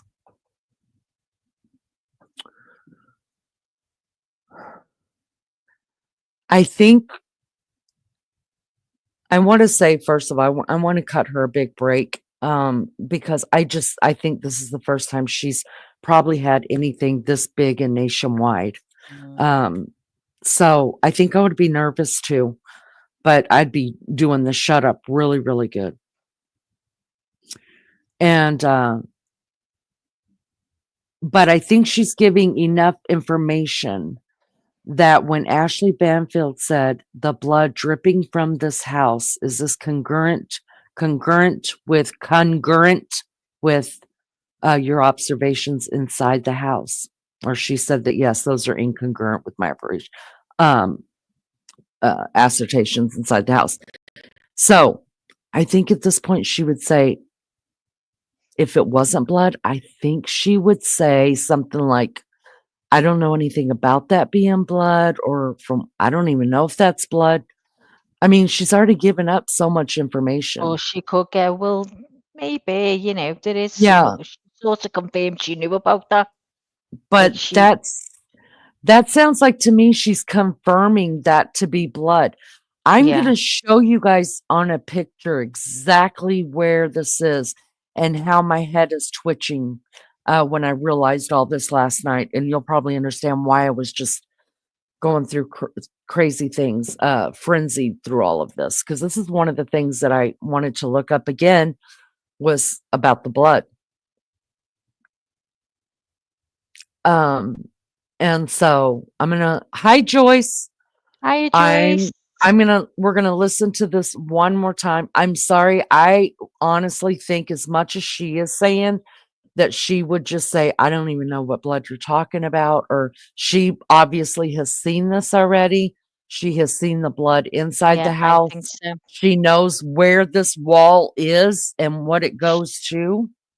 She could say possibly, or possibly. Yeah. She confirmed it. I think her words confirmed it. Me too. All right, let's get back to this. Let me get back over here. Play it one more time because I just think it's so important. And I'm sorry the mouth isn't matching up with the sounds. It's because I didn't watch it all the way to the end to let it catch back up. I just rewound it. The outside of the house. I'm going to ask the control room to put that picture up again. This was fairly shocking to see. It's blood dripping on the outside of the house, almost as though it may be seeping from the inside. Does that sound congruent with the results of the crime scene that you were able to ascertain from your work? From my observations, yes. And can you tell me if that means that this might have been one of the bedrooms or where the beds were, that one of the victims was stabbed, this particular area of the house? I think that's pretty likely, yes. All right, let me stop right there. Oh. And this, I want you guys to remember what was just said. And the reason I want you to remember what was just said is because we're going to talk about it in a little while. Basically, and she not nodded her basically. head in yes before she answered. Yeah, and you can see the way she's doing her mouth, like she's looking at the screen. And she's just like, yeah, you got it. Yeah. Yeah. But here's the deal, guys. So this tells us exactly my last question about Dylan seeing Xana. Ashley just asked her, would this be on a bedroom, a side of a bedroom, where maybe there's a bed up against the wall? And she says, yes. Okay. When I show you where this wall is compared to where the door is, of when Dylan, now follow me now, Dylan leaves her room to go downstairs, run downstairs with Bethany. We heard from court last week them say that Dylan saw Xana. And I just told you guys there was only one way she saw Xana. And that's because she was saying that it's likely all four were in bed. In bed when? When the killing started? When I said that the bed had to be positioned a certain way if Xana was killed in the bed, where this blood is coming off the wall, she just told us where the bed was. So when we look into that room, you wouldn't see the bed. This is at the other end of the wall. So that tells us Xana was absolutely on the floor. That's who Dylan saw, and they reported an unconscious person. So what does that tell me? I had it wrong. I thought this was Xana's blood all along. This is Ethan's blood. Ethan was found in that bed. I will put $1,000 on that right now to anybody that wants to challenge me, Max Smith, that is Ethan's blood. He is on the bed. Xana is on the floor. Oh my God. One more time. But if she run past the room, sorry, Lee. No, it's okay. No, she didn't run past the room, did she? No. And we'll look at it again. Remember, she was, so when she walked, remember the step is 4 inches high as soon as you come. Yeah. So she would have a step up there. She's running towards the right to go around the stairs to go downstairs. She would have had to look to her left, which is the opposite way she's going. And it says she saw Xana. That puts Xana on the floor, which is the opposite side of the room as this blood, which she just says that it looks like the bed. Let's listen one more time. And can you tell me if that means that this might have been one of the bedrooms or where the beds were, that one of the victims was stabbed, this particular area of the house? I think that's pretty likely, yes. Is there anything else, any other information you can shed on that particular scene? No, it's not. I mean, my job is to deal with the manner and cause of death, and that is really being done by the forensics and the crime scene investigators. She should have said that. And everyone does their job differently. But one thing I do know, and that is that when determining manner and cause of death, it's not just the science in the lab, it's also the circumstances at the crime scene. And I'm assuming that you got a pretty voluminous volume of information that you had to go through. Is there anything that stood out in that volume of information that you received that might lead police to say it was a targeted attack? Because that's confounded a lot of us. Right. Yes, I didn't share that same, I don't share that same opinion. Really, I there's 4 people that have all been killed at one scene and 4 young college students. So all of them were stabbed. And okay, so I want to stop it there as well, because she is, the police in the beginning, they came out and they said that they feel like it was a targeted attack. She's saying that now this is, right after she had made her calling on the manner of death, and she had seen the scene, seen the bodies, done all the things.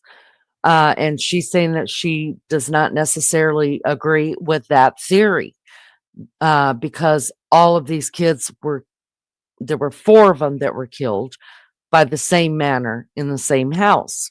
So she doesn't believe it was a targeted attack.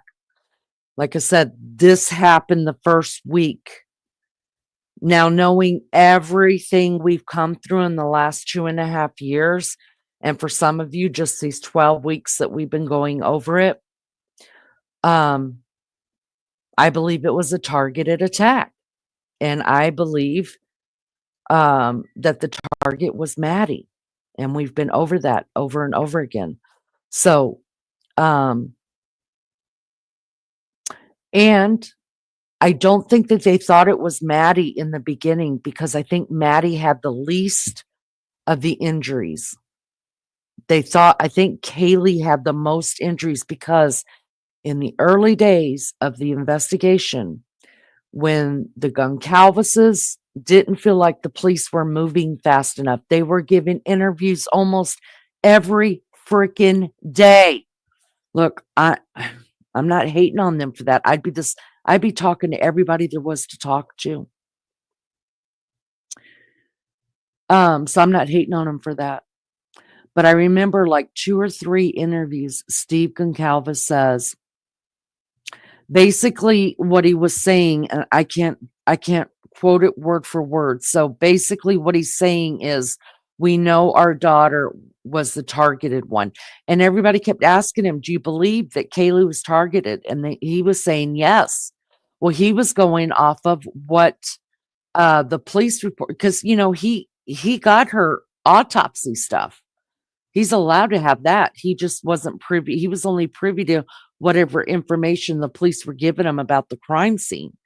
And he could look at Maddie's autopsy report and Kaylee's and completely tell Kaylee was definitely more injured in ways of, she took more hits, right? We know she put up a fight.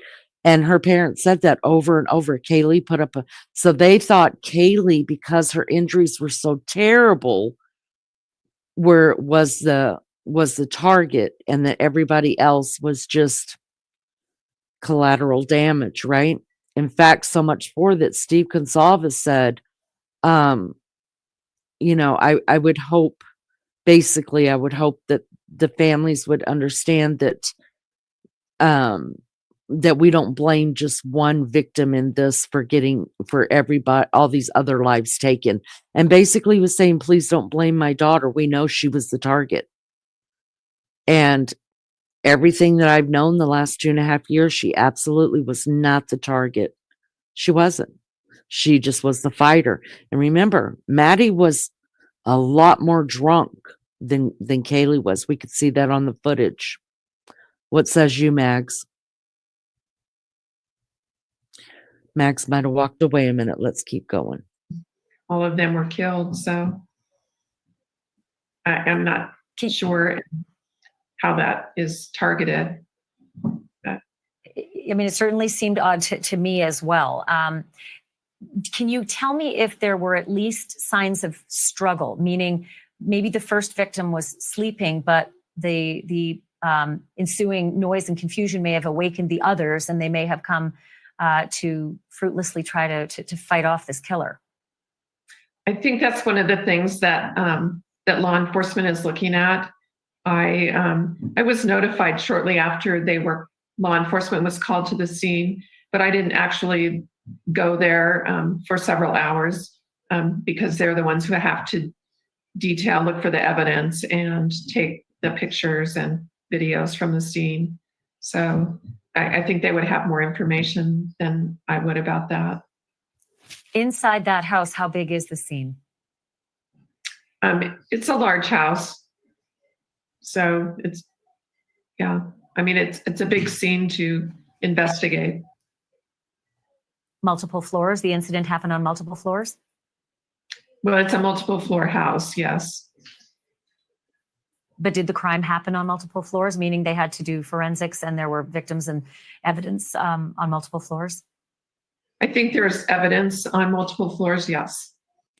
See, that's what I'm talking about. You have to read between the lines of what the officials are saying, because she could just come right out and say, there's 2 bodies upstairs, Ash, and there's 2 bodies on the 2nd floor, Ash. See, this is so early in the game. The major media outlets don't even know what's going on in that house yet. So, and the autopsies are done. They're finished. Done. Were there bodies found on multiple floors in different locations, or were they all found together? I am not authorized to release that right now. Well, I certainly respect what you can and can't do, and I really appreciate you coming on with us tonight. This is just a horrendous situation. Kathy Mebbitt, thank you for your work and for your time. Oh, sure. Thank you very much.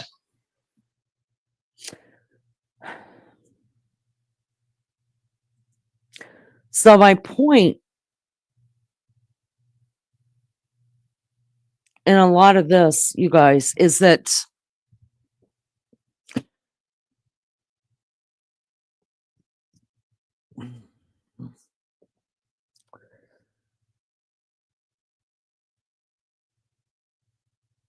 News Nation is, especially for crime like this, is one of the biggest. Anything that has to do with Court TV, all these people work together, right? News Nation, Court TV, all these Vinnie Politan, Ashley Bamfield, my girl Nancy.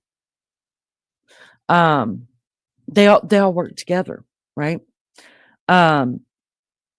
This is 2 days after. This is 2 days after. And the big the big news stations are just picking it up. And so when people are like, wait a second, where are the bodies? Y'all, before the big news stations, before it even went out to the big places, the bodies were already on their way to Washington. And please, please, please do not ask me or tell me, don't come out at me that this happened in Idaho. Why would they be taking the bodies to Washington? Quantico is in Washington, right?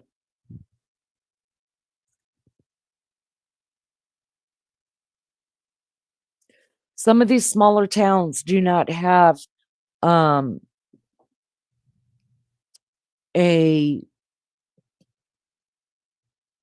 office to deal with these, a coroner's office or a medical examiner's office to deal with these types. Like we've got 4 victims here. It's just like small town hospitals, right?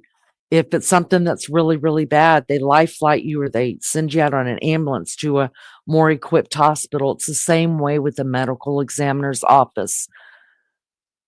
It's highly possible that the medical examiner's office in Latah County was not big enough to handle all 4 at the same time from the same homicide as quickly as they wanted it run.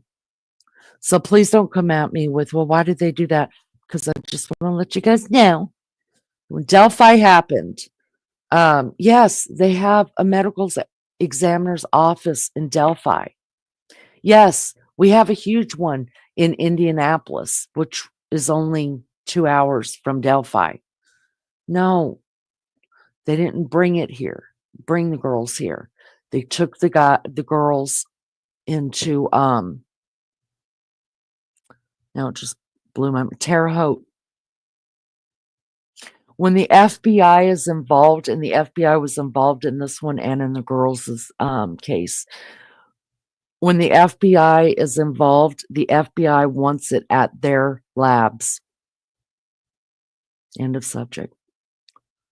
Hi, PCT. Good to see you. Thank you for being here. Maggie, what says you, my love bug? Are you there yet? Are you there? Sorry, Gail. I've just got back. Only needed me here, as usual, when I'm As on it. usual, I'm live. honey. So I've missed the last 5 minutes. So That's sorry. not my problem, man. I'm going to need you to go and rewind. I will after the live. No, I was just talking about why. I'll be the replay crew. I was just talking about why the victims were taken over to Washington. Why? Sorry, I will not. Well, the FBI the FBI was already involved. And when it comes to the FBI, if they're involved in it, they're going to want the victims, especially something of this magnitude, 4 people in one house, to be taken to an FBI Specialist facility. place. Yeah. Mhm. Yeah. That's what happened with the Delphi girls as well. And I am so sorry, you guys. It's Quantico is in Virginia. Jay Badass would come and kick my ass. But there's something in Washington. What is it?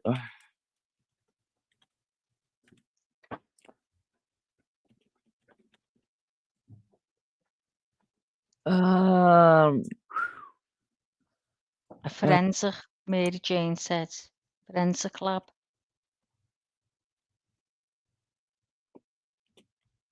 She's gonna kill me. There's nothing worse than someone thinking of something. And someone like me keeps coming up with stuff. So I'm gonna shut up. You don't have to shut up.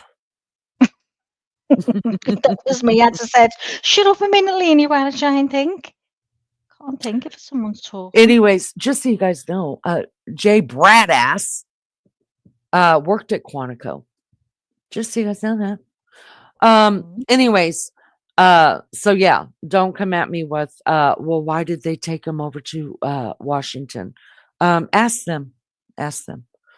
All right, you guys, I want to go ahead and finish listening to, there's only a few more minutes we have on this, but before we do this, I want to bring this up really quick just to give you a timeline, and then we're going to finish listening to the early reports that were coming out. And I hope I've made it, I hope you guys are understanding where I'm coming from. That how long it took for mainstream media to pick up this crime. I mean, you guys, there are many crimes. Have you guys ever heard of the Florida fires where 4 little girls were killed in Florida, Indiana? Probably not. There are many murders throughout just the United States that we never hear anything about that are this tragic until a YouTuber puts it up. That's how they're picked up. That's really the truth. So this was just another murder until it wasn't.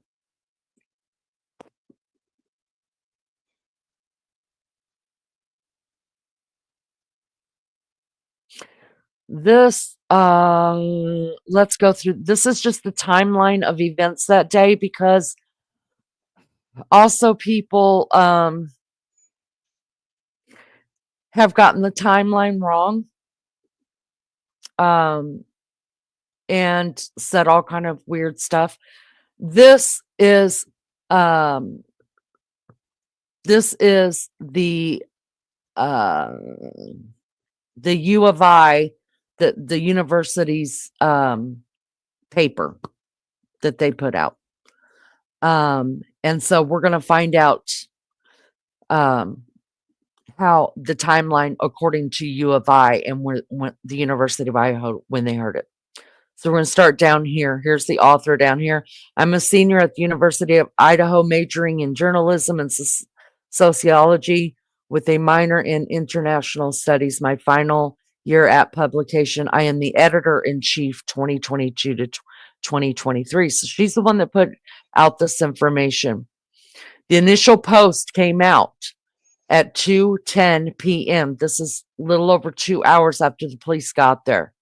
A homicide is being investigated by the Moscow Police Department at the 1122 Keeg Road. No suspects are known at this time. The Moscow Police Department received a call at 11:58 a.m. reporting the homicide. According to the campus division captain Tyson Barrett said roommates and individuals in the area are currently being interviewed.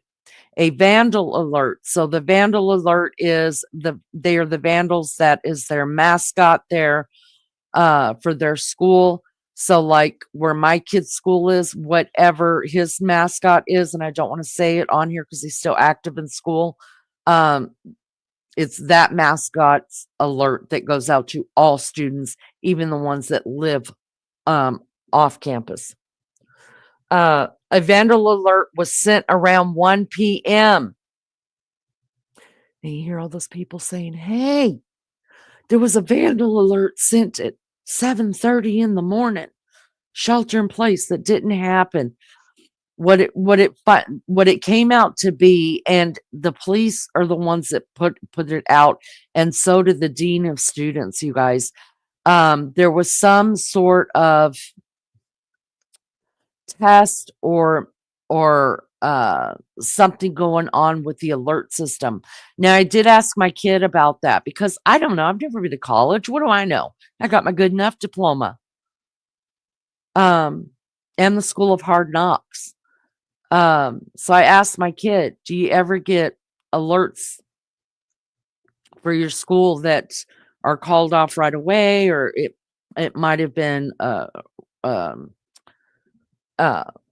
false alarm or so? He said, of course. He said, it's just like when police get 911 calls. It's the same thing. If something comes up and then they tell them, oh, turn around, never mind, call it off. You know what I mean? He said, it's just like that. So he said, it doesn't happen that often. He said, but several times a year, you get an alert. It tells you to shelter in place, or it tells you, you know, where they know students are being housed. If the police have doing a raid there or whatever, it goes out. So it just is what, in fact, you guys, I'm going to tell you this. You have no clue. This is God's honest truth. How many times, like at 12 or 1, my kid would call me and say, Mom, can you listen to the scanner? What's going on this road right over here? And I'm like, why? He's like, because we've got a such and such alert. Oh, God. And so I would get on our city scanner, police scanner, and I would listen and I would tell them what's going on. And one time, you guys, they caught a perp. I don't remember. This was in his sophomore year, so second year. He had just moved into the house, and there was an alert that had went out on that there was some kind of shooting or what. I'm not gonna lie to you, there's a lot of shootings here. There was a shooting that went on. There was a shelter in place. The kids are all living at the frat house. And so when there's a shelter in place, they're supposed to go inside or whatever, and they do. They'll go inside and they lock their doors and they stay in the house, even if there's a party going on, right? And so he called me and he's like, they're saying it was like the road, because they'll tell them exactly what vicinity it is and to be on alert, right? So it was the road behind him. He said they just called out an alert saying that there was a shooting behind us. Y'all, they caught the perp running across their yard at the frat house. Yeah, he sent me all kind of pictures. I was scared to death. Thank God it just was one of those, nobody got killed or nothing like that. But yeah, somebody was firing a gun over there. The guy went to jail. It was terrible. Oh. I mean, I've been through some stuff I'm sure every college mom has stories. It's just been crazy. But those stories have helped me so much in this. You know, I just call my kid, like I called him about this house, right? Because I've been to his frat house. And you guys, it's really, really clean other than the brawls that were thrown in the tree at the end of the year. And I was devastated to see that. Oh, I remember you telling us about that. Oh, Maggie, I still have nightmares. My baby's in the house with the brawled up tree, brawls everywhere. Look away, Mom. That's what he told me. Anyways, the they man keep of the their world house. now, Lee. I know. They keep the outside of their house really, really clean. And not so much on the inside. I've been inside and I'm like, oh my God. Now to them, it looks great. But I'm like, can somebody put a coat of paint on these walls? I'm scared. I need a hazmat suit. I feel like I'm walking through a whorehouse. Even though I don't see nothing like that other than the bras hanging in the tree, I can feel sperm cells all over that house. I'm so grossed out. I'm not lying, Maggie. I'm not lying. It's all men that live there. I know I'm surrounded in sperm cells. I'm grossed out. The minute Newt came home from taking his composite picture, because he was the fraternity pet for last year. So he had to go and take his composite picture. I gave him a bath because I didn't want him to have sperm cells in his hair. It is the grossest thing. But the outside of the house is so immaculate and beautiful. And so when I saw this house, I called him and I was like, what's up? Like, why don't they keep their house clean? He's like, Mom, they don't even live on campus. He said, neither do we. He said, but we pay to have our yards done and our flowers done and stuff like we said. We paid, that comes out of our monthly What thing. does he mean? He doesn't live on campus? He doesn't live, he lives in a frat house. Oh, I don't get it, Lee. I'll show you as soon as he's out of college. I'll be happy to show you some. I'll send you some pictures. I've got pictures. Yeah, send me because I don't understand. It's a beautiful house. Anyway, so he's like, Mom, that's an off-campus house that has nothing at all to, even though his house has nothing to do with his school either. It's owned by a private party and it's subletted to it's owned by Frat Row, like the IFC, which is the International Fraternity something. They own all those houses, and each fraternity rents them out from the organization, should I say. So anyways, this was a private house. They were living in. Maddie and Kaylee and Xana and Dylan and Bethany were all living in it was a college house, but it was rented out to college students by a private party. And they were always coming and going, right? We know that we seen an interview with one of an ex-roommates that lived there. She had moved out, 6 months before. So they had an empty bedroom downstairs. And then now they had Kaylee's bedroom. So people were going to be moving in. All right, let's get back to this real quick. All right, so the initial post happened at 2:10. The police were there at 11:58. The call came through. Then they did an update. She did an update she posted it at 2:45. She says as of 2:40 p.m., UI has lifted recommendations to shelter in place. The MPD does not believe there's an active threat, but a vandal alert reminds individuals to remain vigilant. So yes, they lifted the shelter in place. Okay. 2 hours later, 2:40. Yeah, they lifted the shelter in place, but they're not saying they told them to remain diligent. Now, did the cops come out and say, no, we don't believe that people are in danger? Well, they're the ones looking at the damn crime scene, not us. They know things. They're the ones that have been to school, not us.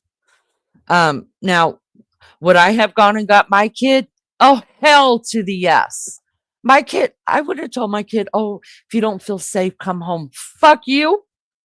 You're coming home and all your friends are coming to our house. Tell their parents they can pick them up at you're coming home, and you're coming home. Y'all ain't playing. I wouldn't give my kid, honey, if you don't feel safe, come home. Oh, no, no, no. I would read him his rights. His butt would have come home. All right, at 5:30 p.m., she does another update. This is when it came out, you guys. Now, the police have already been there for 5.5 hours. 4 individuals have been confirmed dead by Moscow Police Department's homicide investigation on King Road. Police originally responded to a call about an unconscious individual. When they arrived, officers discovered 4 bodies. The investigation is ongoing, with police withholding information until the family and friends are notified.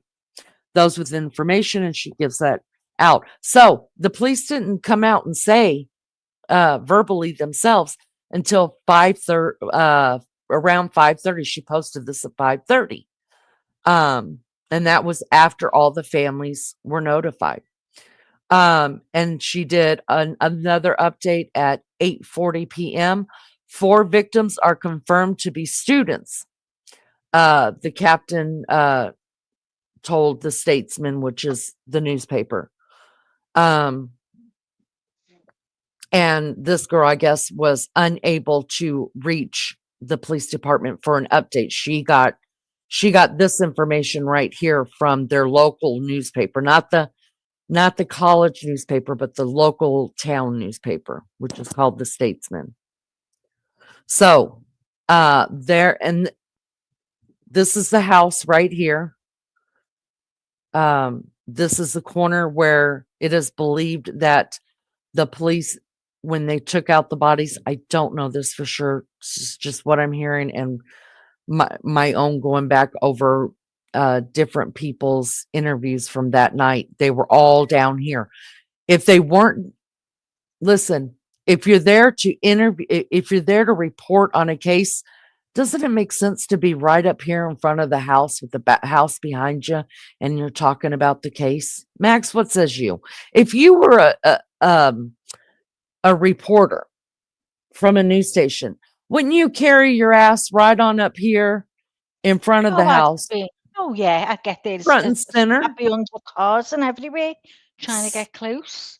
Right. Yeah. So tell me why everybody that I can find at nighttime that was doing interviews was doing lives and doing reporting on this was all down here at this corner with these 2 houses in the background.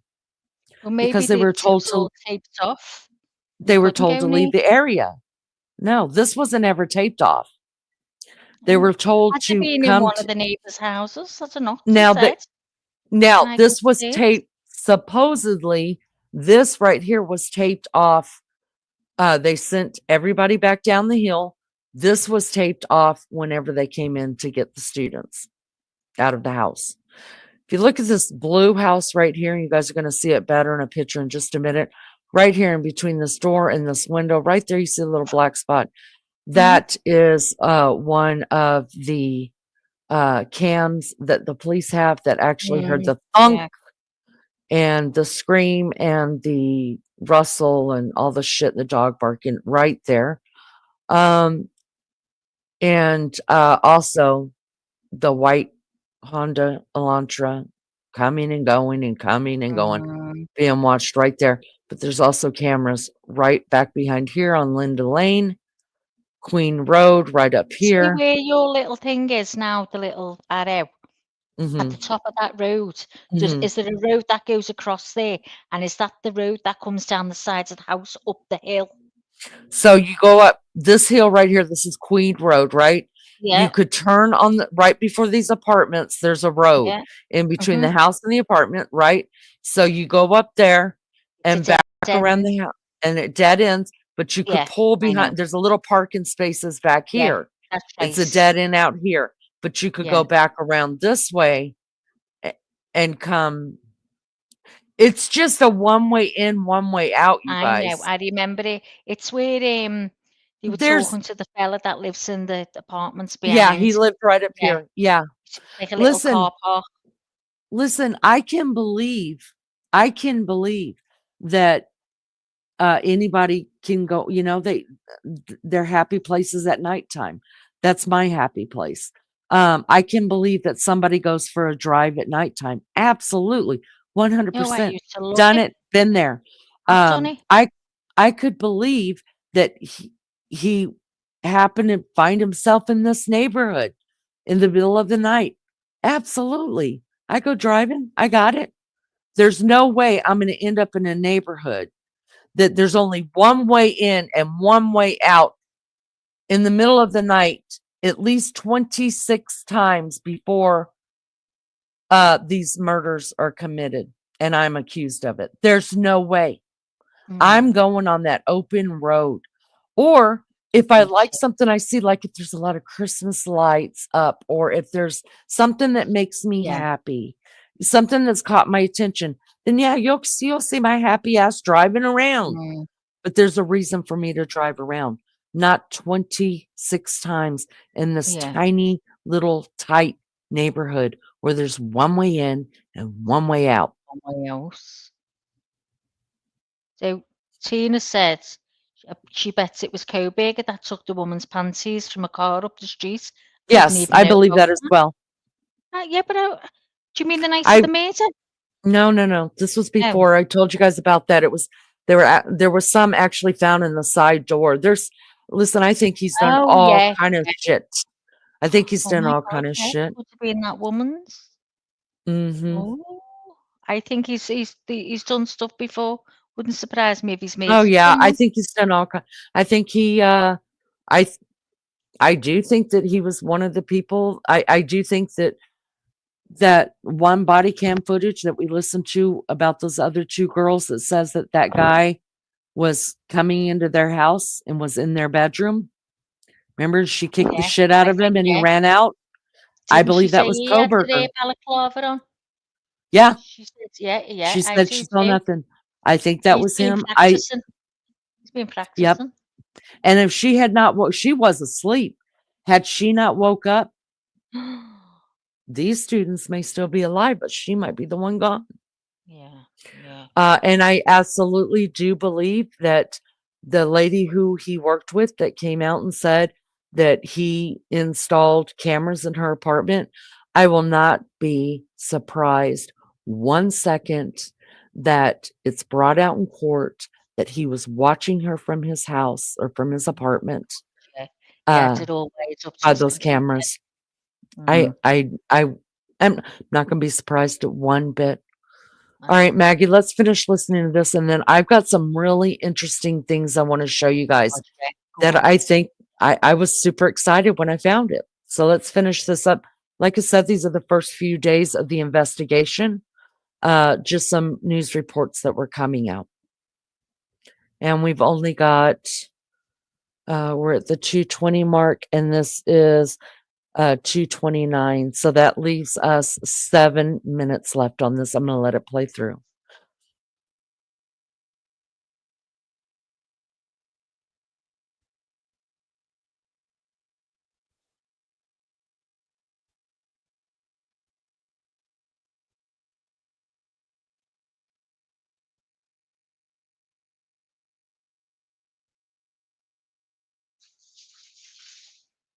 And go home now, they absolutely can. We're going to support them in doing so. Classes were canceled the day after the 4 bodies were found, but resumed on Tuesday. School officials say some students want to keep their minds occupied. They gain comfort in being around their other students. They gain comfort from interacting and staying busy with their faculty.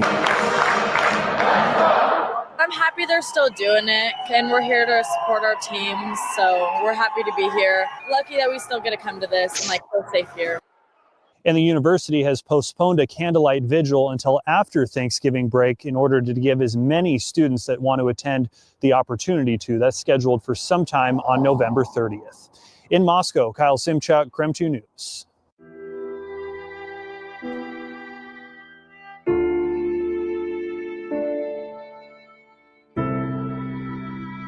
The Spokane County Medical Examiner finished the autopsies yesterday and sent them over to the Latah County Coroner. With that, the coroner sent out this. You can see here at the bottom of the document, cause of death, homicide, murder, and manner of death is stabbing. Moscow PD says that whoever did this used a large knife. We also learned yesterday Idaho State Police say investigators think the killer got in the house through the sliding glass door. ISP says the forensic team is taking another look at the house to make sure they didn't miss any details.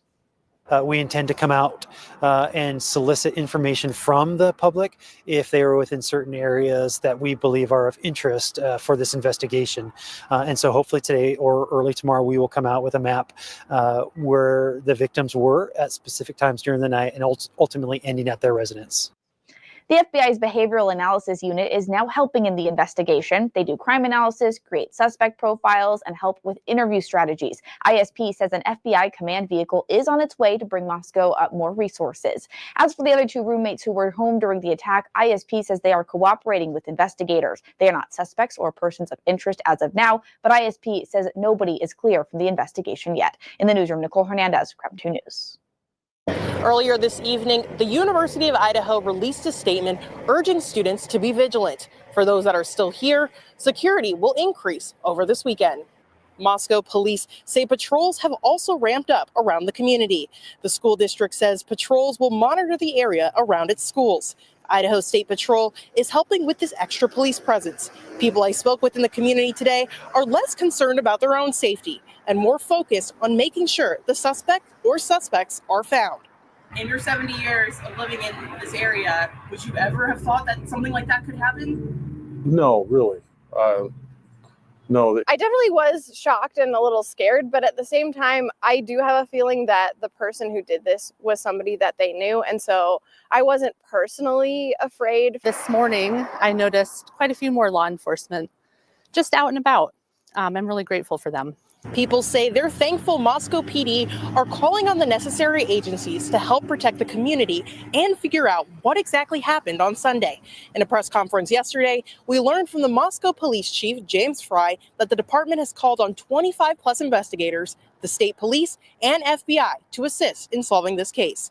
The Moscow Police Department maintains that this was a targeted attack. For that reason, the people I spoke to say they don't personally feel a threat in the community.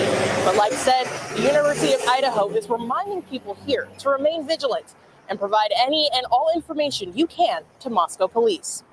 In Moscow, Janelle Finch, KREM 2 News. People across the country want to know what happened inside this home and why. For those living in Moscow, there's still a lot of fear and uncertainty. And how could there not be? 4 young college students were stabbed to death, and their killer still hasn't been caught. Ever since the yellow crime tape went up, the Moscow Police Department has faced scrutiny for not providing as much information about the case as some would like to know. You know, there's some things that only the people that were at that scene would know. And so you definitely don't want to release that information to the public. Gary Jenkins is the former chief of Pullman Police and now serves in that role for the WSU Police Department. He says sharing details is a balancing act, keeping people safe and informed without compromising the investigation. Just trying to make sure that when detectives go out and interview people, it's based on what they know, not what they've heard on the news. The University of Idaho told students this week they could go home early for Thanksgiving break if they didn't feel safe around campus, and many already have. Jenkins says that could pose a challenge for detectives trying to interview witnesses. It was for him during the hazing death of Sam Martinez, which also occurred right before Thanksgiving break in 2019.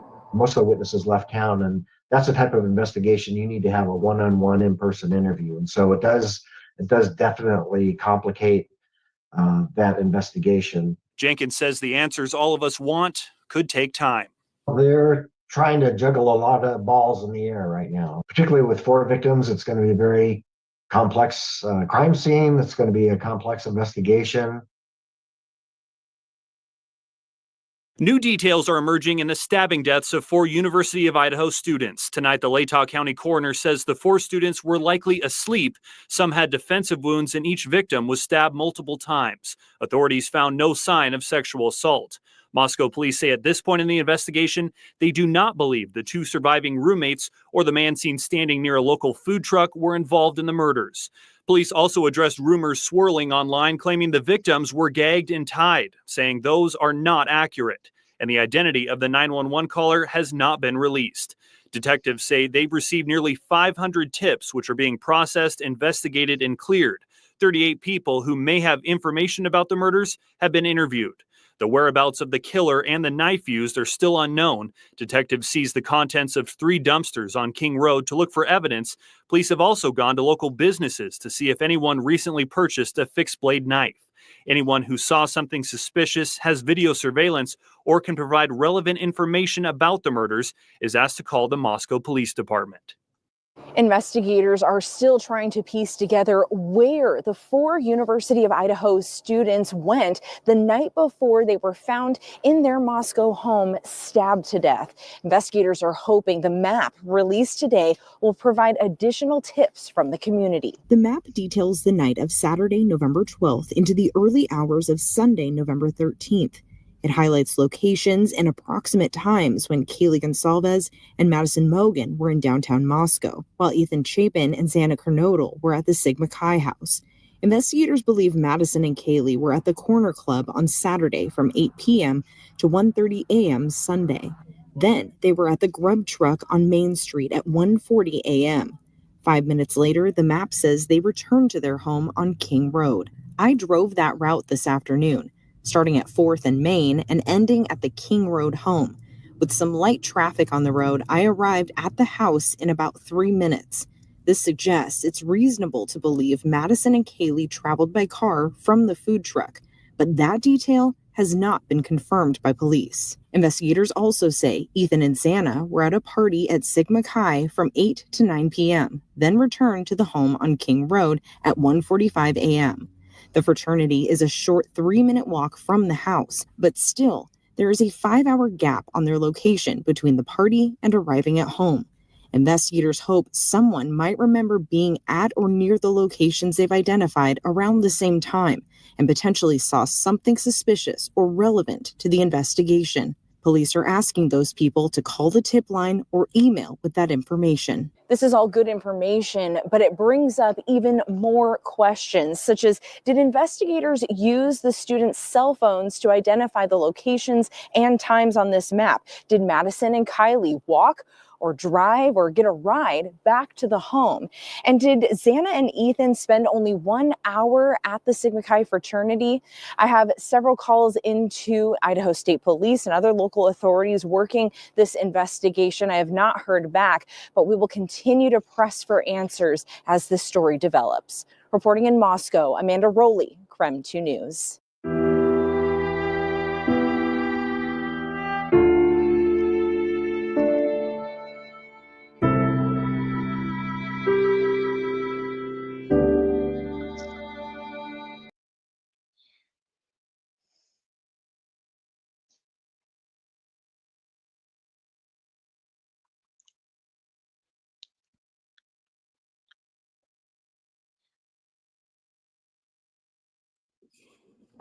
Oh, PCT, PCT, PCT. I want you to go and listen. I think you're stuck in 2.5 years ago. No offense. If you're stuck with Jack Showalter, you're stuck 2.5 years ago. Possibly, well, I'll just say 2. I'll give you a little break. You're stuck 2 years ago. You need to go back and do some research on Jack Showalter.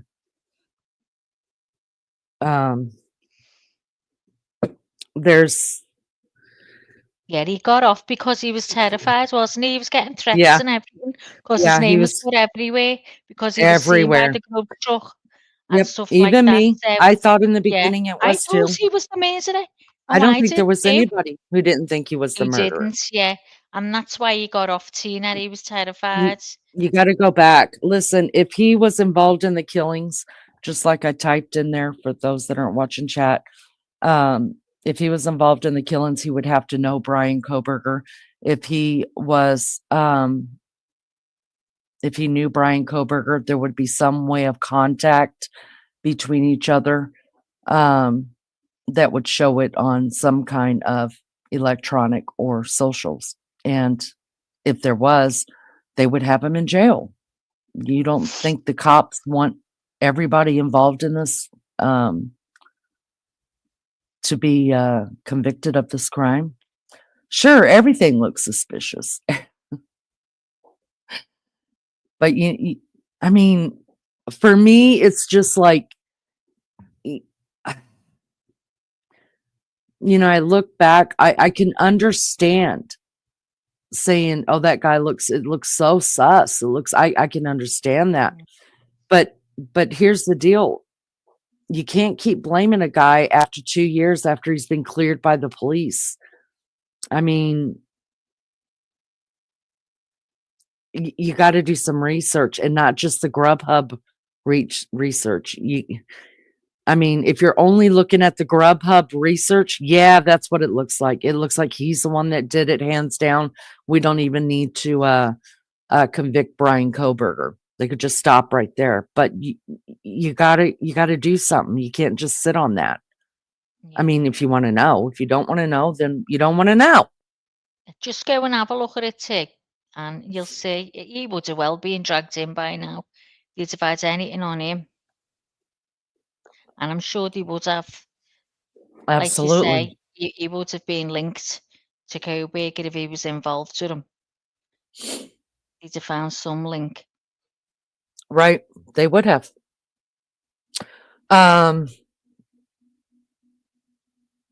I'm trying to think. Okay to debase. It's okay to debase. I will tell you this. I think all of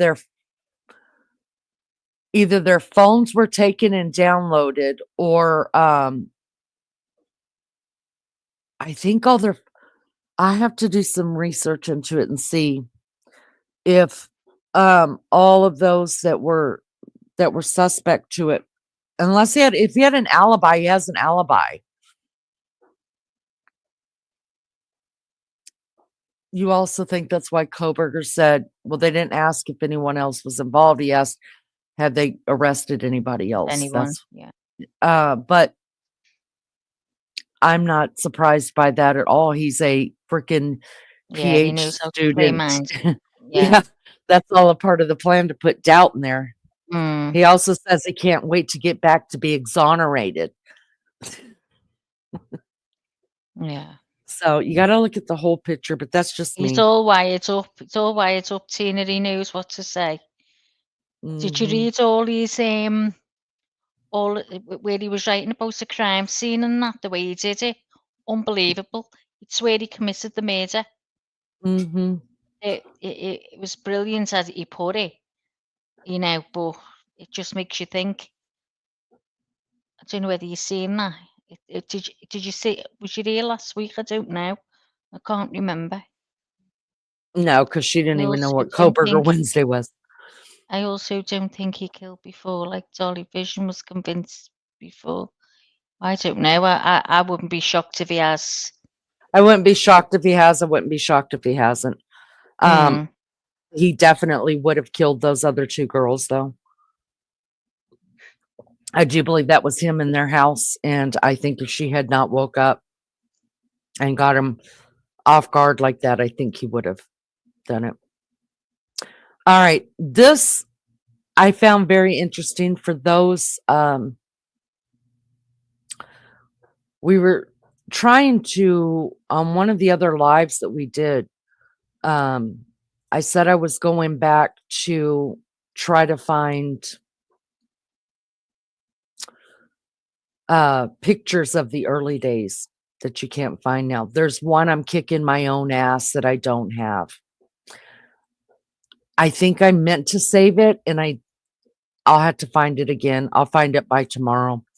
There is one picture I found of well, there are actually two. I think didn't I show you guys the ones where it's showing Dylan Mortensen like walking with the cops, and I told you she's got braids in her hair, and that just kind of threw me for a loop. Didn't see it, huh? Then I must not have showed it. But I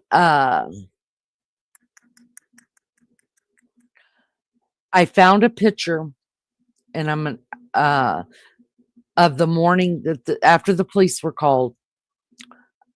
I can't tell who it is, like just looking at the picture, because it's kind of a faraway picture that was taken actually from the Blue House. Actually, it's a still from a video that they were taking, and the kids were sitting up on the hill next to the apartments on Queen Road, by the Queen Road apartments, and they say there you could clearly see a guy in it. There's like 3 or 4 kids sitting on the ground out there, And I think the dog is out there, and you can clearly see a guy in a pink sweatshirt, and they said that that is Hunter, Ethan's brother Hunter.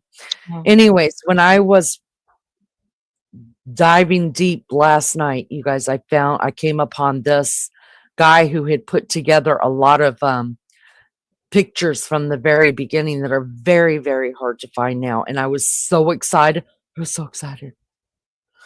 So he started this, you guys, back in I think he said spring of last year. He started putting together all of his pictures into one, and so I found it.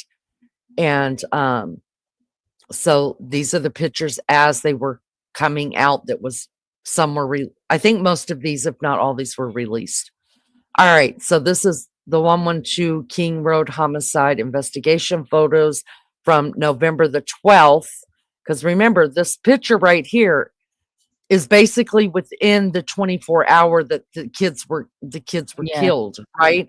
So this is the 12th. This is Saturday the 12th. They had a big football game. They had fraternity and sorority parties. They had all different kind of stuff going on. That's why Kaylee had come up. So this was actually the picture right before everybody started going out to the game, before they went to the game and before they started their day. They all got dressed up. They're actually across the street. I want to say this is by Ethan's apartment or something like that. I think this is where Ethan lives, because Ethan actually lives across the street, and so does Jack Showalter. All right, so this is the first picture that came out. This was Saturday, November 12th. This picture came out. Everybody's seen it. It's the one that they use. The two surviving roommates are right here. Can you guys see my cursors, Maggie? Yes. Okay, so this is Dylan Mortensen right here. This is Bethany Funk, Xana, Ethan, Maddie, Kaylee. Kaylee and Maddie were the two that had the defensive wounds on them. I believe outside the house, the blood that we saw belonged to Ethan, and I believe Maddie to be the target. Let's keep going. This is just grub truck steals, you guys. So this is Maddie's right here in the black. Kaylee's right here, and this is actually at the bar. Yeah. This is at the Corner Club bar, you guys. This is Jack Showalter right there that they're talking to. So there's that. This is, who is this? I'm new goes out. I can never remember. I can't remember, but it's another player in the game. It's can't remember right now. I'll have to look it up. Is that, it kind of looks like Ethan's brother from here, but I remember them saying who that was sitting there. This guy right here is the guy in the hoodie that Tina still is. He's the same guy over here. This is him right here. This is Jack Showalter. This is y'all, I can't even think. I'm getting tired again. This is Kaylee's ex-boyfriend right here, sitting there that they're talking to. Kaylee's ex-boyfriend. All right, and then now they're at the grub truck. This is Maddie, Kaylee right here. The guy in the creepy guy in the back, who all of us thought at the time was the murderer. How wrong we are. Mm-hmm. All right, remember the girl that I was showing you guys in the video? She was packing up her car and she's like, my mom said, if I'm scared, just to come home, and we're the only people that are left here. Everybody else already went home. Okay, this is her right here. This is where she lives. This right here is the camera that caught the white Elantra in and out, up and down, and heard all of the noises from the back of the house. This house, one of these two, I don't know which one, also took the video of the kids sitting up here. If you look where my cursor is, they're actually sitting right up here next to this trash can. This is the house right here. They're up here standing on the deck, and you see how close that house really Yeah. is to them. Okay. And this is them again, just up there talking. This is Queen Road right here, which I don't understand why their address is King Road. That's neither here nor there, but they live on Queen Road. Oh, because this is King Road out here. Whatevs. I didn't make it. It's not my problem. All right. Some of these I can pull up. Here it is. This is it. Let me. Oh. Hold on. We're going to watch that again. You can slow it down. How do I slow it down? If Normal speed. Okay. Wait, whose dog is it? Yeah. Well, let's play it regular first because I want you to hear what they're saying. Kaylee's dog and is then out there. All right. So this is the student sitting up there. You guys, these are the kids that were in the house. All right. So let's play it normal. Wait, whose dog is it? Kaylee's. Wait, whose dog is it? Kaylee's. Wait, whose dog is it? Kaylee's. Wait, whose dog is it? Kaylee's. Let me stop this just a minute. Sounds like This is stalking so Kaylee. wrong. Oh, doxing. I don't They're know what it's saying saying. they're saying whose dog is it? Oh, see what I mean? You guys, I had this wrong. These kids are sitting right across the houses right here. This is the blue house. Last night when I was researching this, I was in my head believing that, oh, how fabulous would it have been if this was the house doing it? But they're actually out here on King Road taking that video up there. And if you notice, the police just all got here, right? The police are just everywhere. They've got everything blocked off. There is no other people. This is very, very, very early. Remember when in the 911 call where he says, get out, get out, get out. You guys, they must have just ran right out here into the street. It's out there. Yeah. There Oh, is yeah. there's no students hanging around snapping pictures. Nobody knows what the hell's going on here. Oh, all right, gosh, let's yeah. listen to this 2 more times and then I'll slow it down. So what I hear her say is, whose dog is that? And she says, Kaylee. But I think somebody says, is Maddie out there? Turn up your volumes, guys. Don't know. Wait, whose dog is it? Kaylee's. Wait, whose dog is it? Kaylee's. Wait, whose dog is it? All right, let's slow it down. I didn't see this is the first time I've seen this. I found this last night. I was like, this is golden. You can just mute Lainey while you're on slow so it doesn't go like that. Good idea. Did I do that good then? You did do good. That's why you're the co-host. I'm the co-host. All right, let's slow it down to 75 and see what that does. I want to see if we can hear something. Kaylee's. Oh, yeah. Wait, whose dog is it? Kaylee's.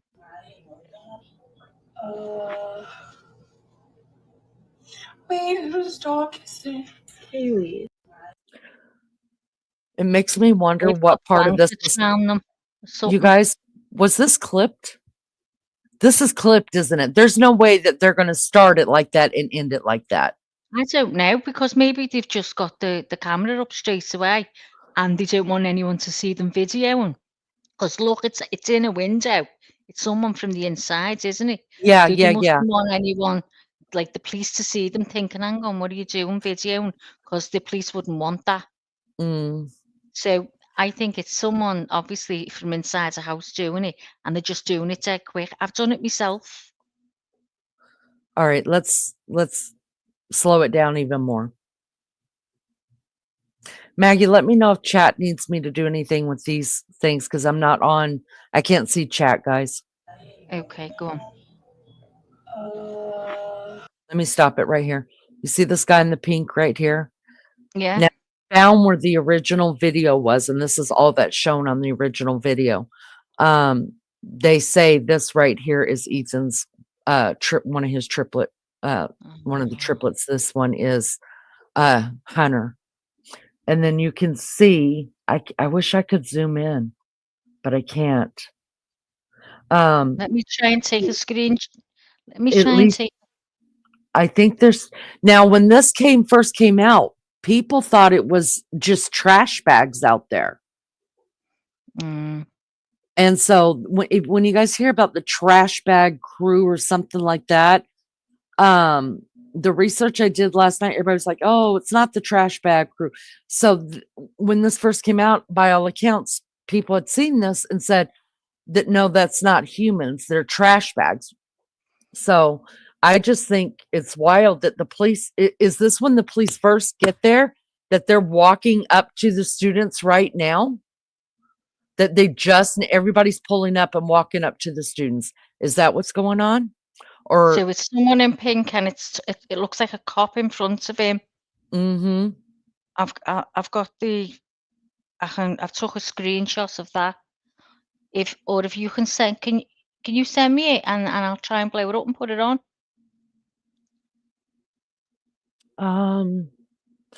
No, because I'd have to send this whole page. Yeah. I would have to send it to my Okay. email, then my email to you. Okay. Now I'll just see what I can do. Because I did blow it up because there is a still shot that looks just like this. And then I zoomed in on it and you can barely see the people on it. But I know for sure this right here is a person. I think there's either a person here or I think it's here.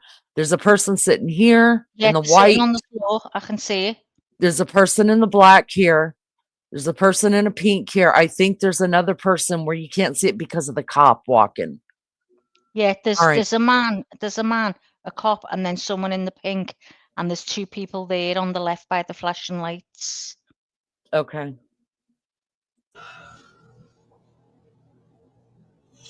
We stop kissing Haley.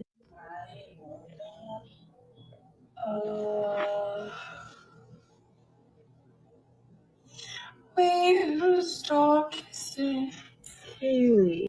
Can you take a screenshot of that right there, Maggie? Because the police are kind of out of the way. So we can, you can't see Hunter as well. It's right over his left shoulder. And look up and see if there's another person that the police were blocking there. See how many people you see in that one. Has anybody else seen this video? This is the first time I've seen it. Oh, okay. Lunchy sent it to you. Okay. Thank you, Okay. PCT. I appreciate it. Thanks, Thank you so much. Did you hear the name Maddie? I think it says Maddie is in the house. I think it says Matt. I think it says, is Maddie in the house? But where you hear that at? Because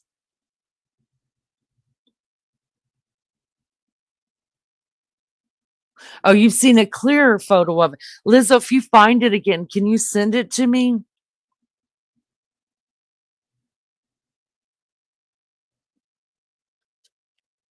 Oh, did you send it to me?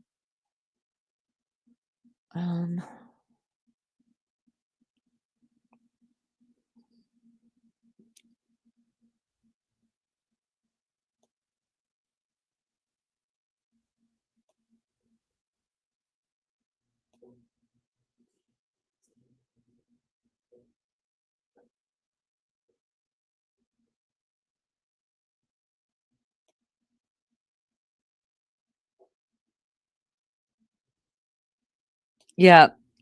So, yes. This is the one that if we could get us, let me see if I could screenshot it. Hold on. Because the police is in a different angle in this one. Oh God, it pixelates so bad, doesn't it? Yeah, the one screenshots I've took is pixelated. Whether if you put it on, you might see it clear. I've got no picture sent yet. So I'm looking I'm around. gonna send this one to See you if I real can quick. find that one. Here, I'm gonna send it to you. Go on.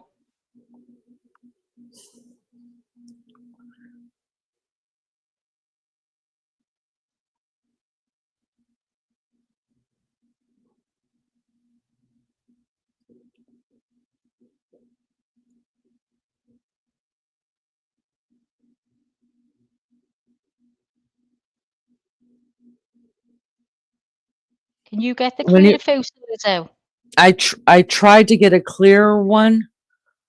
And when you're looking at it kind of far away, I mean, because I'm looking at it on a big screen, I'm it gonna try and see it if I looks can a little bit answer. better, but it's still pixelated so bad.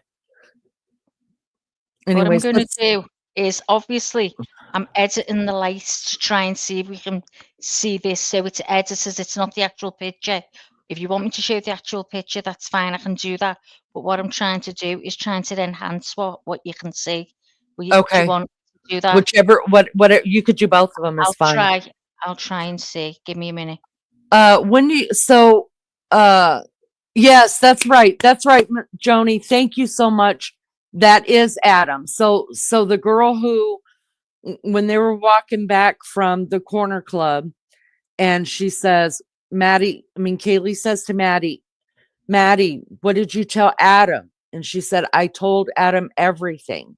That was Adam. You're right, Miss Joni. Thank you so much for that. I appreciate it. I knew it was a player, just couldn't think. Can I show yeah, I can let me finish with this PCT. If you're still here, then I can do the Grubhub. Where are you guys saying? I think it says, is Maddie in the house? All right, let me listen again. Let's try it again. We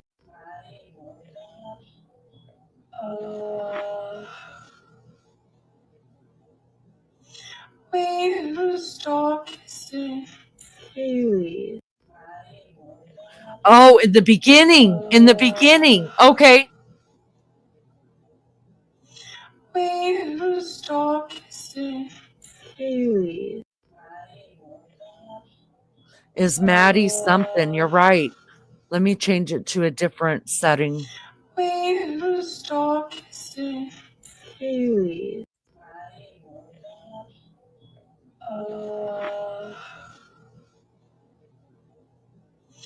We stop kissing Haley.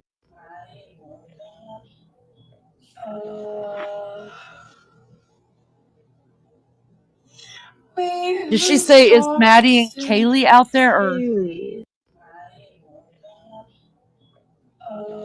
something in the house?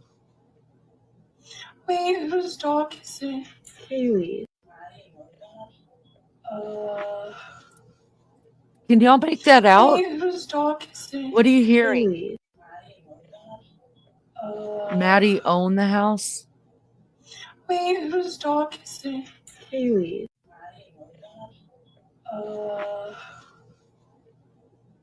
We stop kissing Haley. Is Maddie over at the house? We stop kissing Haley. It's something about the dog. Stop kissing Haley. No, before that, Lizzo. Here. No, it's already gone. It's before she says,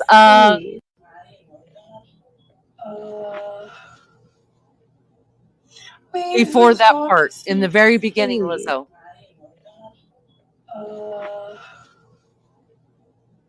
We stop kissing Haley. Maddie. You're right, it is 3. Maddie, 1, 2, 3. Yep. Haley.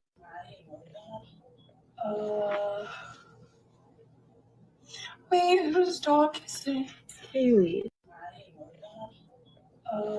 And she's saying, is Maddie over there? I don't know. Let me speed it up. So Lizzo, it's right in the beginning when before she says, I think she was going to try to answer that question about Maddie. And then that other girl says, wait, whose dog is it? And she says, Kaylee's. So let me just do it on regular speed and see if we can get the beginning part. Wait, whose dog is it? Kaylee's. Maddie Mogan? Wait, whose dog is it? Kaylee's. Maddie Mogan out there? Wait, whose dog is it? Kaylee's. It's 4 syllables. Wait, whose dog is it? Kaylee's. It's Maddie Mogan out Wait, there. whose dog is it? Kaylee's. Wait, whose dog is it? Kaylee's. Yeah, that's what I hear now. Is Maggie Mogan? Is Maddie Mogan out there? Wait, whose dog is it? Kaylee's. Or is Maddie Mogan upstairs? Whose dog is it? Kaylee's.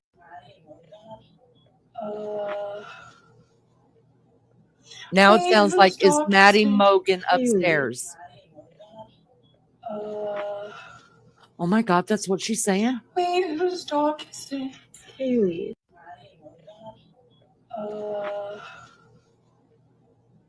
Wait, whose dog is it? Is that what y'all are hearing? Is Maggie Mogan out? You hear, is Maggie Mogan out there? I know, Mary Jane Doe. Can you play it at regular speed? Oh, I can't make it out. It's something about. Yeah, I think is Maddie Mogan out there, or is Maggie Mogan upstairs? Why would they be asking if Maggie? I think they're saying, is she out there? Is No, Maggie Mogan out there? Oh, is Maggie Mogan out there? That's what some of the crime people said when I found this. Go ahead, Maggie. I'll drop down this real quick. I'll remove this and then we'll come back to it because I have lots more pictures, you guys. I couldn't believe it. So you can play yours. So I think this is awful. I don't think you're going to be able to see anything like. But I'll put it up. Might look different on the screen. There's no way I could enhance it. It was just distorting. See? Yeah, too pixelated.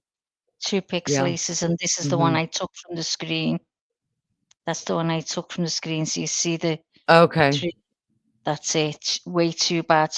I'd need a decent picture. So if Lizzo can get that, that'd be great, wouldn't it? Yeah. Yeah. Joni says it sounds more like is Maddie Mogan upstairs. I heard a S sound at the end, stairs. Yeah, let's listen to it a few more times and then we'll move on from this. But it's just I find play it slow. You might be able to read it better if you play it slow. All right. So I'll play it in all areas. All right. So let me go back over here. I can't see chat, you guys, and I can't make this any bigger. All right, let's start it from the beginning. We'll play it at regular. There's the full screen on it, and we'll play,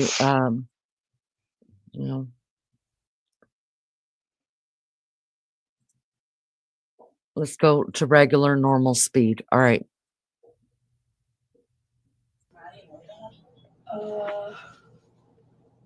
Wait, whose dog is it? Kaylee's. Is Maddie Mogan out Wait, there? whose dog is it? Kaylee's. Sounds like an S at the end of it, though. Whose dog is it? Kaylee's. Wait, whose dog is it? Kaylee's. Wait, whose dog is it? See, when she says is Maddie Mogan, I'm just thinking, is she saying is Maddie Mogan out there? And the girl's like as if she's looking out the window and she goes, like she's looking to see. Mm-hmm. That's what makes me think it's like that's what's happening. She's looking out the window because she's going, because she's trying to see. Yeah. I'm like Joni, though I hear an S, but I mean, it could be, listen, I do think this is crop. There's no way you're going to take a literal 5-second thing. The police aren't even looking that way. I'm going to be all kind of, in this whole thing, I'm going to be peeking behind. I'm gonna be Inspector. I'm gonna be behind the police cars, like taking videos of everybody. Thank you. Like, I don't think they can stop you anyway. Taking videos, can they? no. And if this is when they're first getting there, Yeah.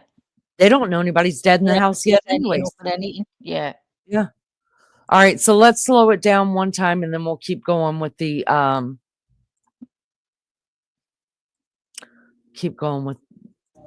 pictures.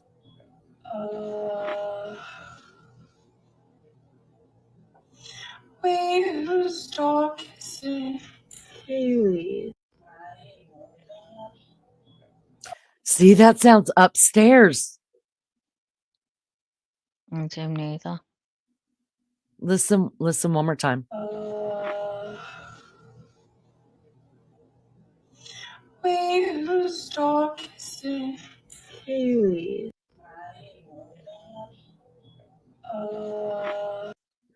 What was Maddie's boyfriend's name?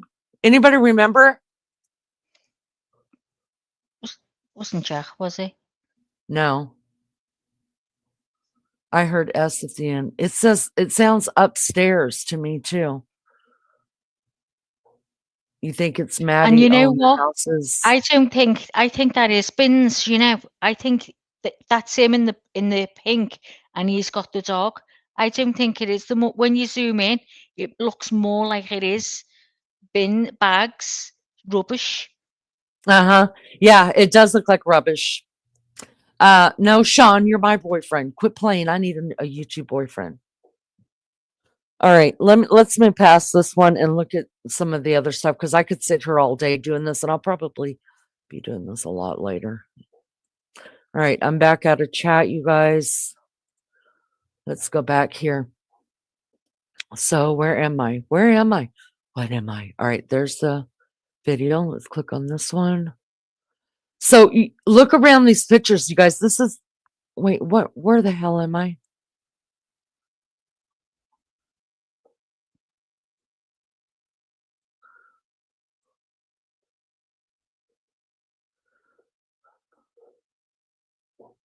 Hold on, guys. All right. Can you guys see where I'm at now?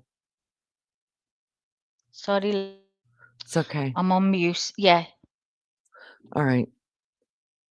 All right. So here we are back at the, all right, here we go. Let's go. All right. So here we were at the 5-second video. Let's go to this. Now look around, you guys. So the tape is already up. This already is showing that there's a crime here. This is not a girl passed out. They know that there's homicides in there. I wish these could give us a timestamp or something, but there's apparently different people taking pictures. See what I mean? This is Queen Road. This is King Road here. And they've got this blocked off, you guys. They weren't just letting anybody up here. Photo by Evan Ellis Pullman Radio. Now you see, he's not even standing on the road. He's backed him. If you go down these stairs, you have to go down like 2 flights of stairs to walk across the street that's directly behind us to get to Banfield Road, Banfield, which is where the cops were with those drunk kids that night. There's cops at the scene. All right, this is Sunday, November 13th. So this is still the same day as the homicides. Just different pictures of the police out there. I kind of like looking in the background of shit so you can see stuff, but that's just me. This guy, remember the name? This is, yeah. So Moscow Police Captain Tyson Barrett.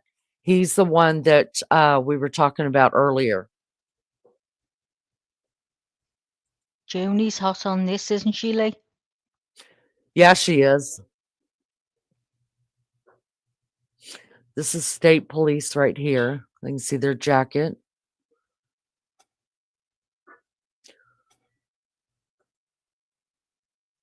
So now they've got forensics there, you guys. That's what this kind of thing is about, right? Officers investigate a homicide at an apartment complex. Oh, wait. Oh, yeah, they were calling it an apartment complex, but it wasn't. It was a house. All right. The back door of the house where the police believe that Brian Koberger, and yes, the police believe that or he wouldn't be in custody, entered and exited the house. Now, if we look around, I don't see any blood. None. Zero. Standing guard. Standing watch. Now, this is what I wanted to show you guys. See where the ladder is? Mm-hmm. All right, so obviously this is the side of the house. Out this way is where the cars are parked. Back here is where it is believed that Koberger parked and then came in through this way and then left through this way, right? Mm-hmm. Here on this wall right here is where the blood is running down. This is the kitchen window. Wait a minute. Yes, this is the kitchen window right here where we're eventually gonna see like the sink. Oh man, my back. You guys, these are high powered lenses that these people were using to get the pictures at nighttime that we see. But anyways, what I wanted to tell you was, so this is the first floor, right down here. This is first floor. This is about where the second floor is, right? So it comes out, it starts right here. Guess what this room is? This room right here is Xana's bedroom. Okay. Now, when we look at the blood again, I want you guys to remember this little divot right here. This starts the second floor. Right there, right across there. That's where that divot is. That's where we see the blood coming out starting on the second floor where this room is. It's only about, gosh, in the pictures, it looks to be about 1.5, maybe 2, 3 feet at the most away from this corner. But we'll look at it and see. So I think what this dude is probably looking at when he's looking that way, you can see he's parallel with this. Is he looking at the blood? Does he see the blood there? I don't know, because now he's looking this way of it. All right, let's keep going. All right, this is down by the the corner that I believe that the police hauled everybody out of. God, I wish I could zoom in on. Oh, I can. I could zoom in that much. Nope, I don't see anybody but police out here. I don't see anybody standing. No spectators. Nope. No spectators anywhere in this picture.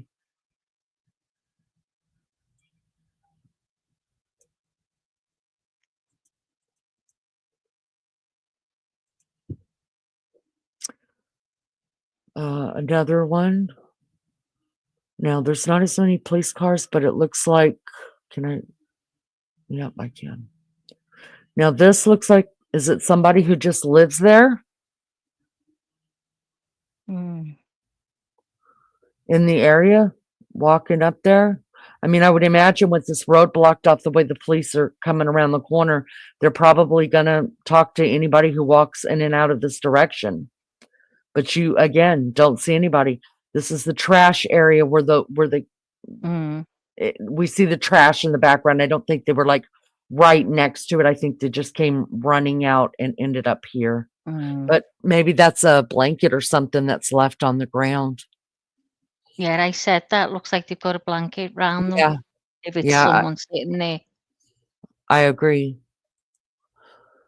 All right, this is the vandal alert, you guys, and vandal alert, Moscow PD. Moscow PD is investigating a homicide on King Road near campus. Suspect is not known at this time. Stay away from the area and shelter in place.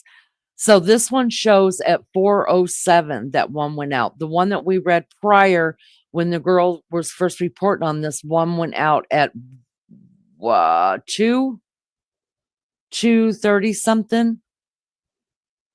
So I don't know if this is the time stamp that they went ahead and put this out, but we know from the girl who was following this minute by minute and doing the updates as they were coming in, the vandal alert actually went out at 2, because I said it was almost 2 hours later, right?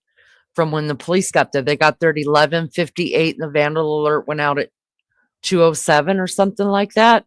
I think this is just when it was posted here, but I don't know for sure.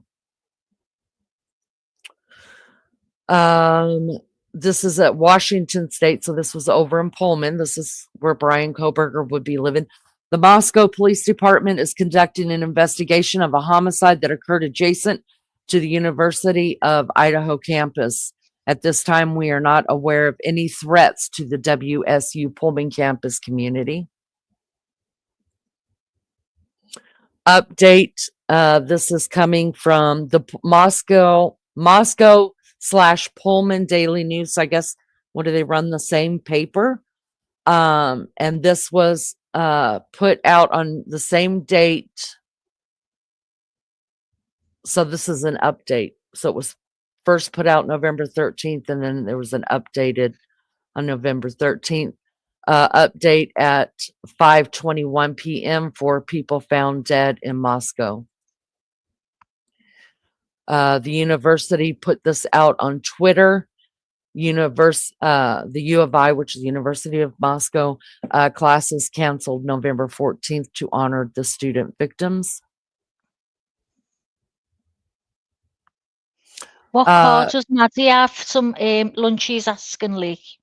What? What car? What kind of car did Maddie have? I want to say that white car. I'm not sure what kind of car it was, but I think the white car out there was Maddie's. I know all the other cars down to a T, but the white car I think is.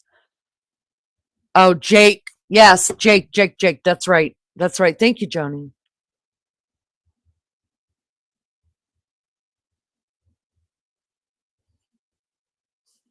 It was a Chevy Cruze. I think. Okay, thank you. All right. It is with deep sadness that I share with you that the university was notified today of the death of 4 University of Idaho students living off campus, believed to be the victims of homicide. Out of respect for these fellow vandals, classes statewide and online are canceled Monday, November 14th. All campuses remain open. Classes will resume Tuesday, November 15th. The Moscow Police Department investigating, and the families of these students have been notified. We continue to actively aid law enforcement efforts. MPD does not believe that there is an active threat. We are grateful for the support of the community and the ongoing efforts of the police department. The university is committed to supporting students and families during this difficult time. Student impacted have support options available. Students can reach out for counseling here and here. Press option 3 for immediate support in the evenings or on weekends. Students can visit the 4th floor of ISUB from 8 a.m. to 5 p.m. So that's given, counsel to the students. Employees needing assistance should use the free confidential EAP resources available through your benefits. Watch your email Monday for details about additional support resources.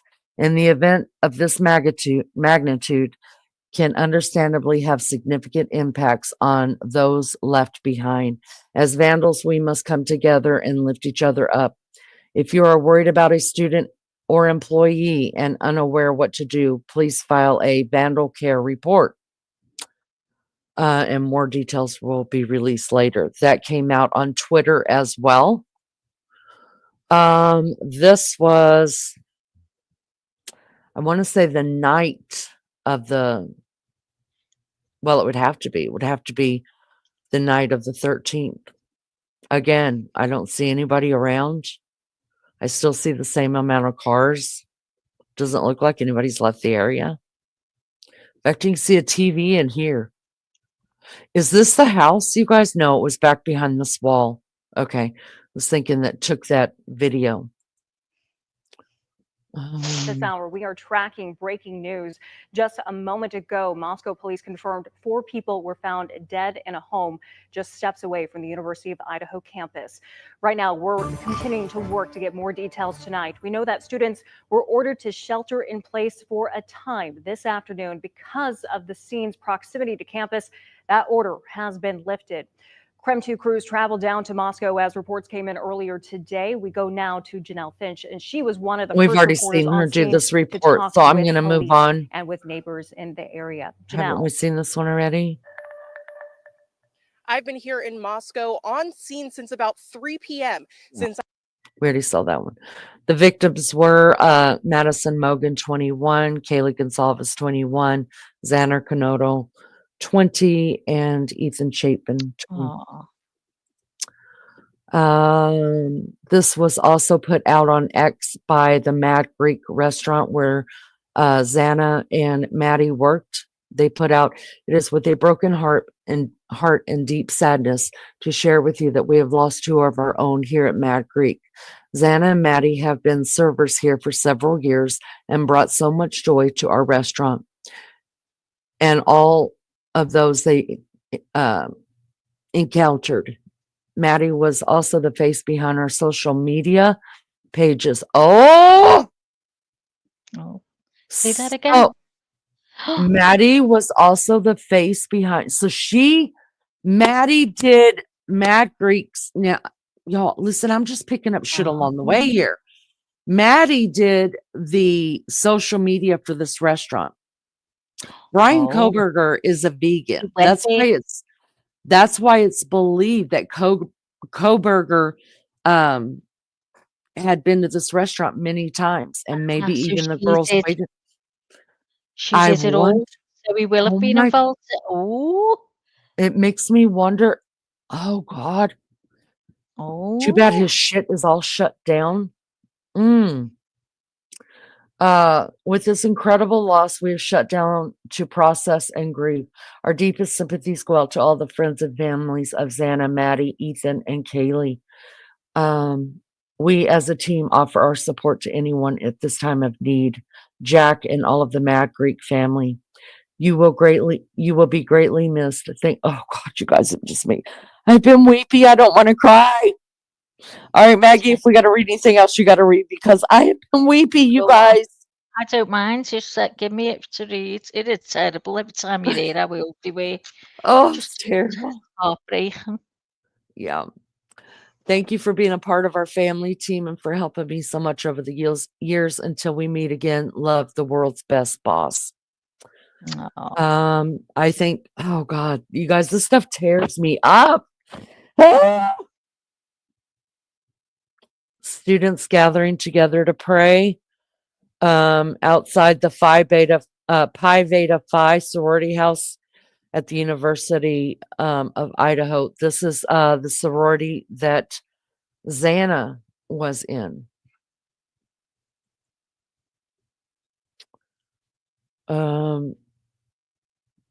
I guess this is at Pullman. No, maybe not. No. I'm not sure if this is Pullman or what. It just says that suspect is still being sought in the case. So I don't know which. I would imagine it's Idaho. An investigator looks through garbage at Inland North Waste taken from the King Road area. Wow.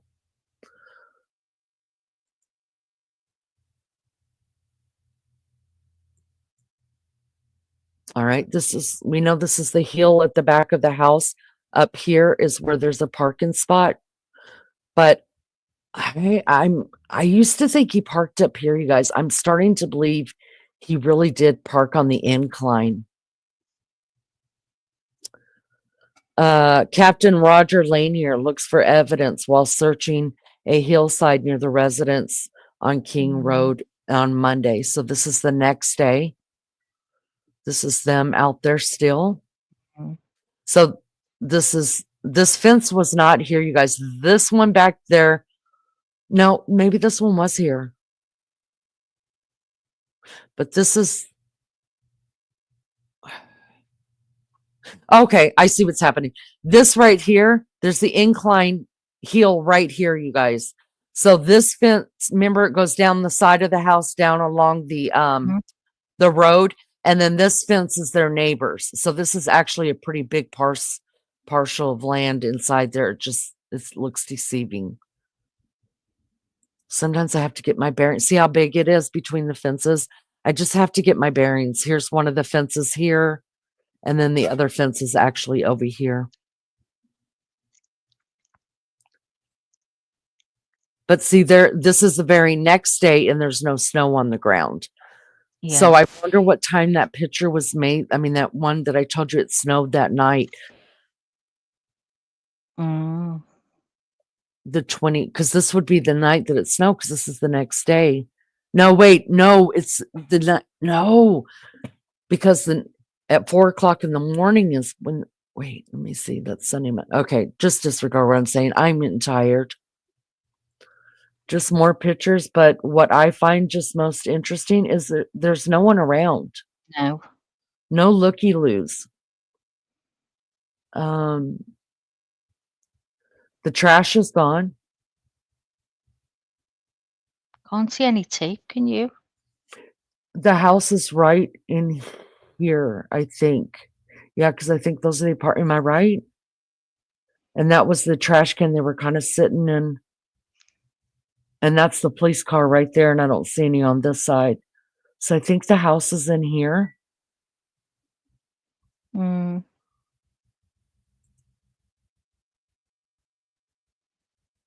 Who's that? This is Dylan. Who's This is Dylan Mortensen. This is Dylan right here. The day of. Remember I told you. Remember I told you she. Let me click on it. Oh, come on! Is this one not gonna let me do it? Oh, it won't let me do this one. Hold on. See, remember I told you? These are the pictures I was showing you. Oh my So, God, yeah.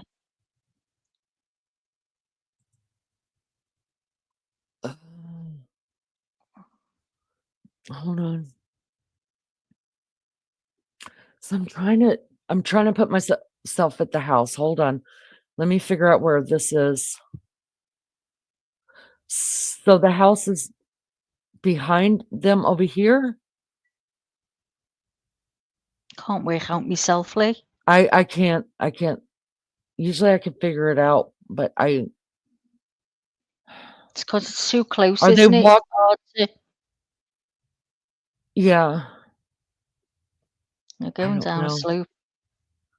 Yeah, but remember I said she had braids, but she does have a blanket, just like you said, bag, and she's got a backpack and what I don't know what else that is. I can't scroll in on it. Wonder what that is in her hand, right? Oh, that's part of the car. That's a top. Yeah, you're right. Yeah, you're right. It's the car. All right, here's just another picture of her.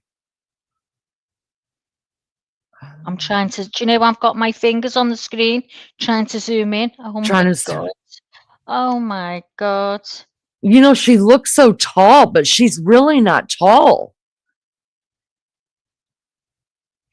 She looks so tall in the pictures, doesn't she? Is that people at the top of the street now? With my eyes. It doesn't look like it, no. Like someone waiting. Right like here? maybe for the I don't know. Yeah. I don't think so. I just wish I could picture where this is, and I can't. Well, where's all the blue We know the bins? house has to be behind us. With There's your- plenty of blue bins everywhere Mhm. because there's so much housing here. But they're walking from this direction, so it has to be behind us. Imagine So the that's shock she was in. that's Dylan leaving.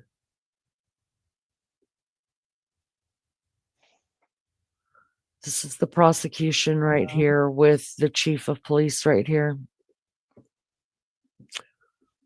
Doesn't he look like Santa Claus? Just Oh, so yeah, sad, but he looks so sad. Yeah. He looks tired, and he hadn't Sad, even begun isn't yet. it? I know. That they are still together.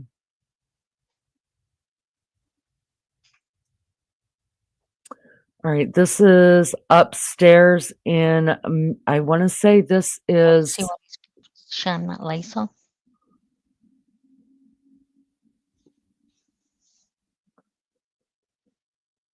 look, they've already got stuff in there. I can't zoom in on it. Wait, We are. that one we can.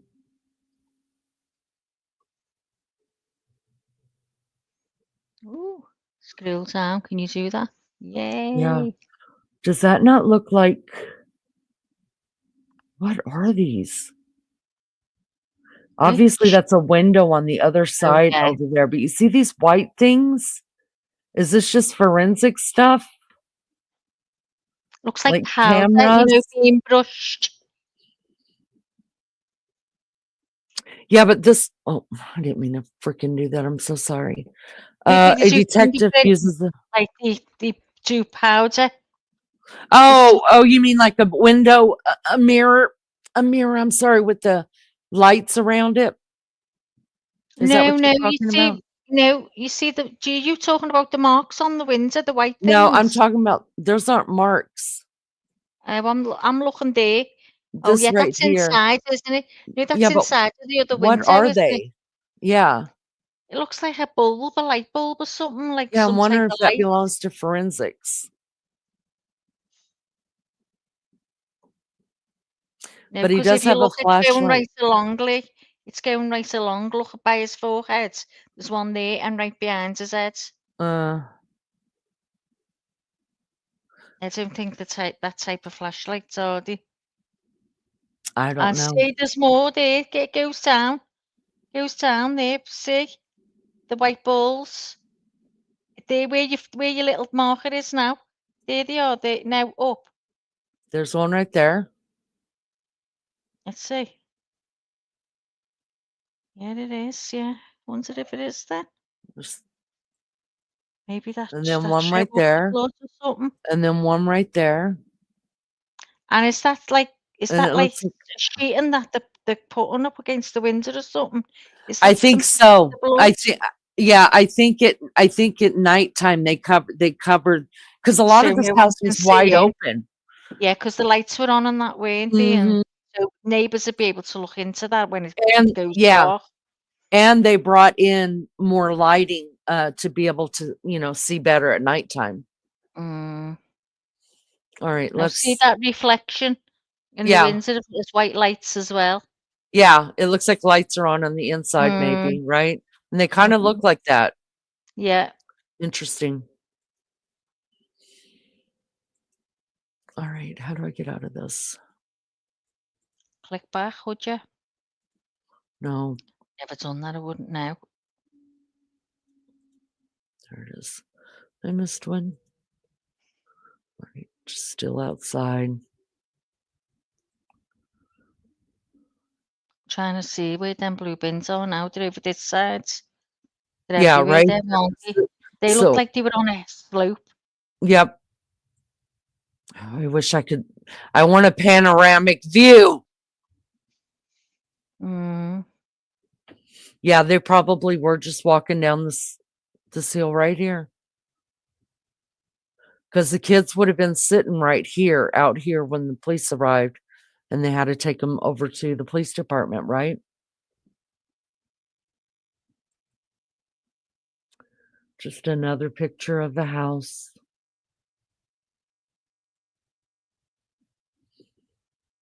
And I believe on this road right here that runs the Yeah, parallel. that's where Chris McDonough was Yeah. showing you right there. I think that's where he parked as well. Yeah. But can you freaking imagine, you guys? Just this house being open and him just. I know. All right, so here's one of the pictures of The blood there. the blood.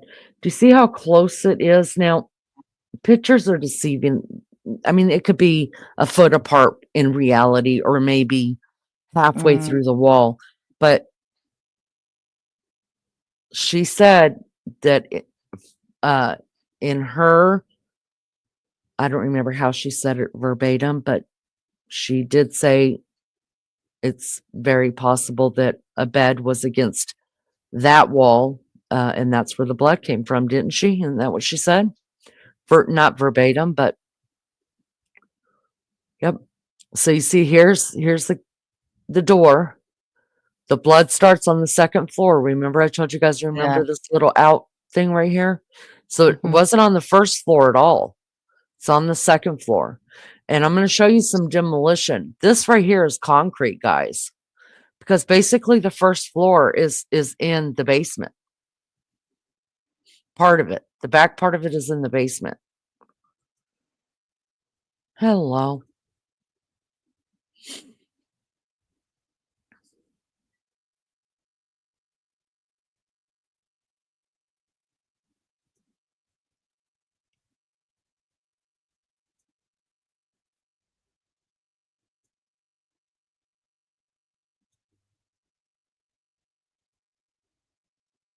Yo, is that on now? Thought that was them lights. Lunch lady said they look like fantasy lights. They were standing up and everything, Lunchy.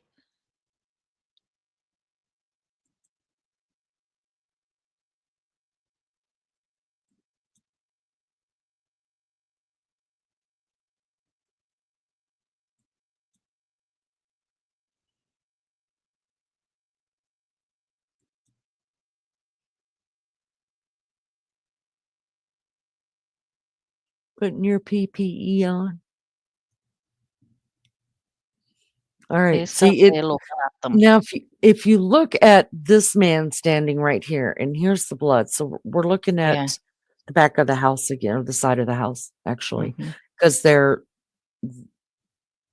actually at the front of the house, right? No, they're on the side of the house where the ladder was. Now, at first, when these pictures came out, you guys, I was like, everybody's talking about the ladder. Oh, that's how he got in the window. I was like, no fucking way. I'm not climbing through a 2-story, 3-story house window to go and murder kids. I'm going to find an easy way in, easy way out.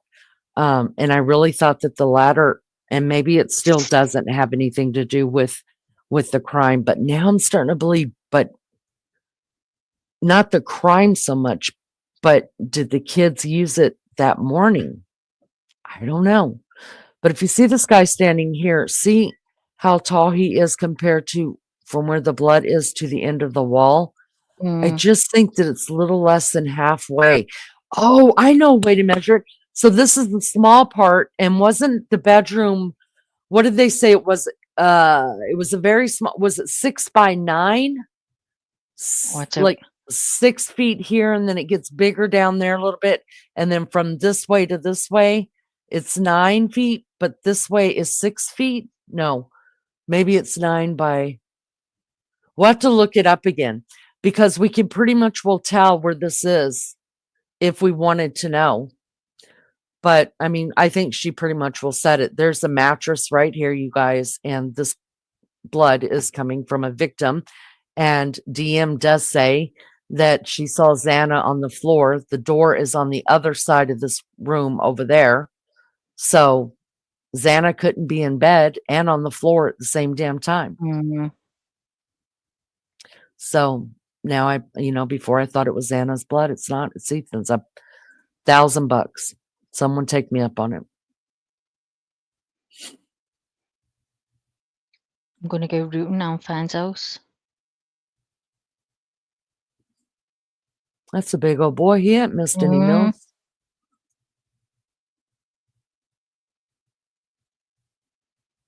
I do remember seeing, like, just watching this thing like nonstop. Brian Enton, he was my man during this time. And these police, y'all, they didn't give a damn. They was parking any which way but Sunday. I'm telling you that right now. When they were all in there and they were investigating, they were like, "Oh, we're in your way. We're sorry. Don't drive your car up here anymore. We've got a crime scene here." North Idaho, where 4 We University of already Idaho watched that. All right, so this is looking in the window, you guys. This is at night. These guys had high powered lenses going on because this looks like they're just right next door, like standing outside the window, don't it? But Yeah. they're not. This is Is that in the bedroom? this is the common area, right? Isn't it? Wait a minute. Good vibes there. This is the common area. So Xana's room is down there, right? I should go that way. This wall ends right about here. And then it's a hallway going down to Xana's room. And then on this is a corner wall. So it comes to a corner here and then comes out this way. And it has the good vibes right there. And there's also another good vibes one upstairs, but it doesn't have this with it. Remember I said, watch the good vibes things because there's one on each one of the floors, not on each one of the floors, but we know on floor 2 and floor 1, but floor 2 has the weird artwork in it. This is the living room, the common area. All right. Still in there.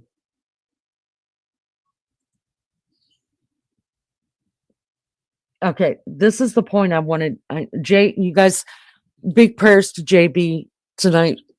She's dealing with another really bad headache. So much love to JB. This is what I wanted to show you guys. Do you guys remember the picture I showed you guys a couple, maybe it was last week. I don't know. It's all running together. But there was actually some red stuff running down the cabinet. And I said, is that blood? This is the same It's got a cabinet. marker on it, isn't it? There. No, this is on the window. Oh. Trying to see if I can. Nope, can't zoom this one in. So remember, because all the windows once they closed it up and they did it, they sealed it every time they opened, closed them. So this is the refrigerator right here. Around this corner on the other side of the wall, Xana's part of the house over there. Across right over here is where Dylan Mortensen is. This and it might even be in this collection of pictures. It's going to show you red stains that are coming down this that actually look like blood, and it went wild that there was blood in here. That's why I was asking JB, does the luminol turn a brown or a dark red when it's sprayed on the cabinets if there was, if you can't see it to the naked eye. And I think we came up with it would definitely show blood. But I don't think there's blood there, you guys. I just don't. I don't think that's coming down. Maybe it's coffee. Maybe it's something. The coffee pot is right there. So when the luminol, because of course the luminol sprayed all over this, right? It's been 8 out. They spent 8 hours without calling the cops. This house was luminol like nobody's business. So in a picture, you're going to see some marks and they actually does look like blood, but it's not. We can clearly see before the luminol comes in, this picture is clear. And the police are not going to stand there and start cleaning up after themselves, you guys. Oh, God, no. So there is no blood on that. So when someone tells you there's blood in the kitchen on that counter next to the refrigerator, no, there's not. I thought it was on the door frame above at the top. I thought it was there. We seen it. I think that picture's coming up. We'll look at it again.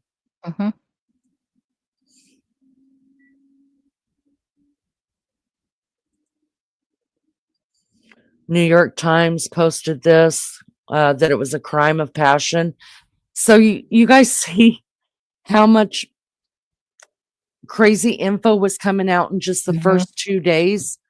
I mean, people are going, there's people killing each other out here for real in the crime world. A lot of people didn't catch on to this stuff until, the second and the third day of what was going on. That's why there is no scenes. I just don't think there's going to be video of unless they show pictures of them moving the bodies. I don't think anybody's got any pictures. We've seen this already. Here they come, kicking ass and taking names. Superintendent of the school. Oh, Idaho president. Okay, this is University of Idaho president James Fry right there. That's a sad picture. Oh, I remember looking at that when I was watching Brian Inton out there at nighttime doing these lives, police car out there, and I always thought, I wonder who's the one that put the wreath up on the door. I don't know why that bothered me so much. All right, so this isn't even at the house. This is over on Queen Road.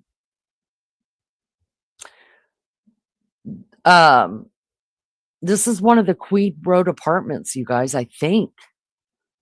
It says, please shine blue light on the walkway of an apartment building Tuesday. So this is 2 days after it, about a block from the residence. So I think this is the Queen Road thing that's going this way. Who knows why they're doing that? But I don't think they've left any stones unturned.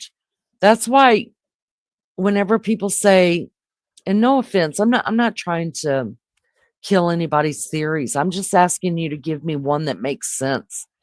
Because to me, if there was a second person involved, they did this crime scene right.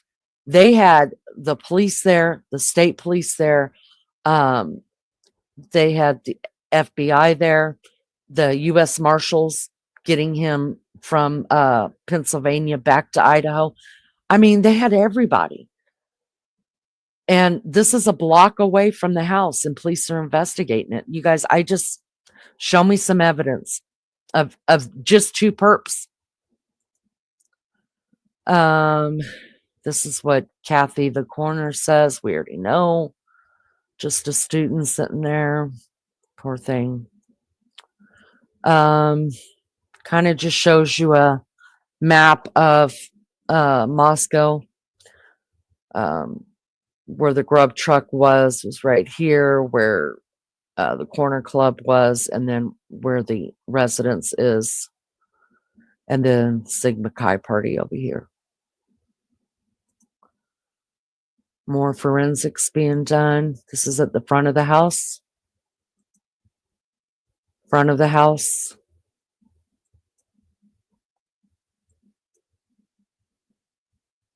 I mean, y'all, they working.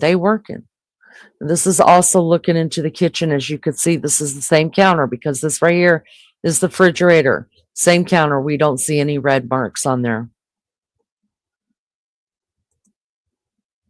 Still no red marks. I'm still thinking, was Janet in the kitchen? Because she got the DoorDash, and he come at her, and she run up the stairs, and he was going at it then, and that's some of the blood, I don't know, on the banister. The banister, that's not, well, we don't know if there's any blood on that banister, but the banister that they're talking about with the blood on it is the one going from this door, which is the first floor, up to the second floor. Now, there may be blood on the other banisters. I don't know. They're not going to put it out to us. Yeah. But she could have run Just with them upstairs. looking in the kitchen and stuff like that, I'm thinking. Well, it makes no sense to me that a grub person is going to park here in the parking lot somewhere, walk around the house and take it to that door, unless one, they knew him and they knew it would be easier for Xana to get it, and that's where they always got it. They never got it down here because she would have to come down a flight of steps, go back up a flight of steps. I don't know. You were right, because there is a picture. This is looking in at the sink area, you guys. You're looking at the sink. It's a bunch of dishes piled up there. I can't make it bigger. This is I want to say the bag right here. Now, if it was me, and all of us would do this differently, some people would take their food out, leave the bag in the kitchen. That's what Beefcake would do. Me, I'm taking the whole bag where I'm going. I'm taking it, too. I don't got time to hold fries in one hand, a sandwich in another, and a Diet Coke. I'm just taking the whole damn bag. Beefcake will bring it in the kitchen, take out what he wants, and leave the bag in the kitchen. So we're all different. The bag looks pretty clean and it's not all messed up like, like it would be in my lap. So I think she took the food out and started walking at least towards or got to the other room. I could be wrong. They will know by where the blood's at. Yeah. But my problem is that if Xana took off running upstairs and we know that she was killed downstairs. If she took off running upstairs, that was going to alert Kaylee even sooner. So Kaylee would have been out of that bed. She wouldn't have been stuck in the bed. She wouldn't have been trapped. Maybe she run back in the room, thinking she could lock the door. I don't know, and I just haven't got a clue how it's done. But I think the only way that we're going to know, we'll just have to wait and see what forensic says, what the latent shoe prints say. I mean, and also, the blood trail in the victim's wounds. Yeah.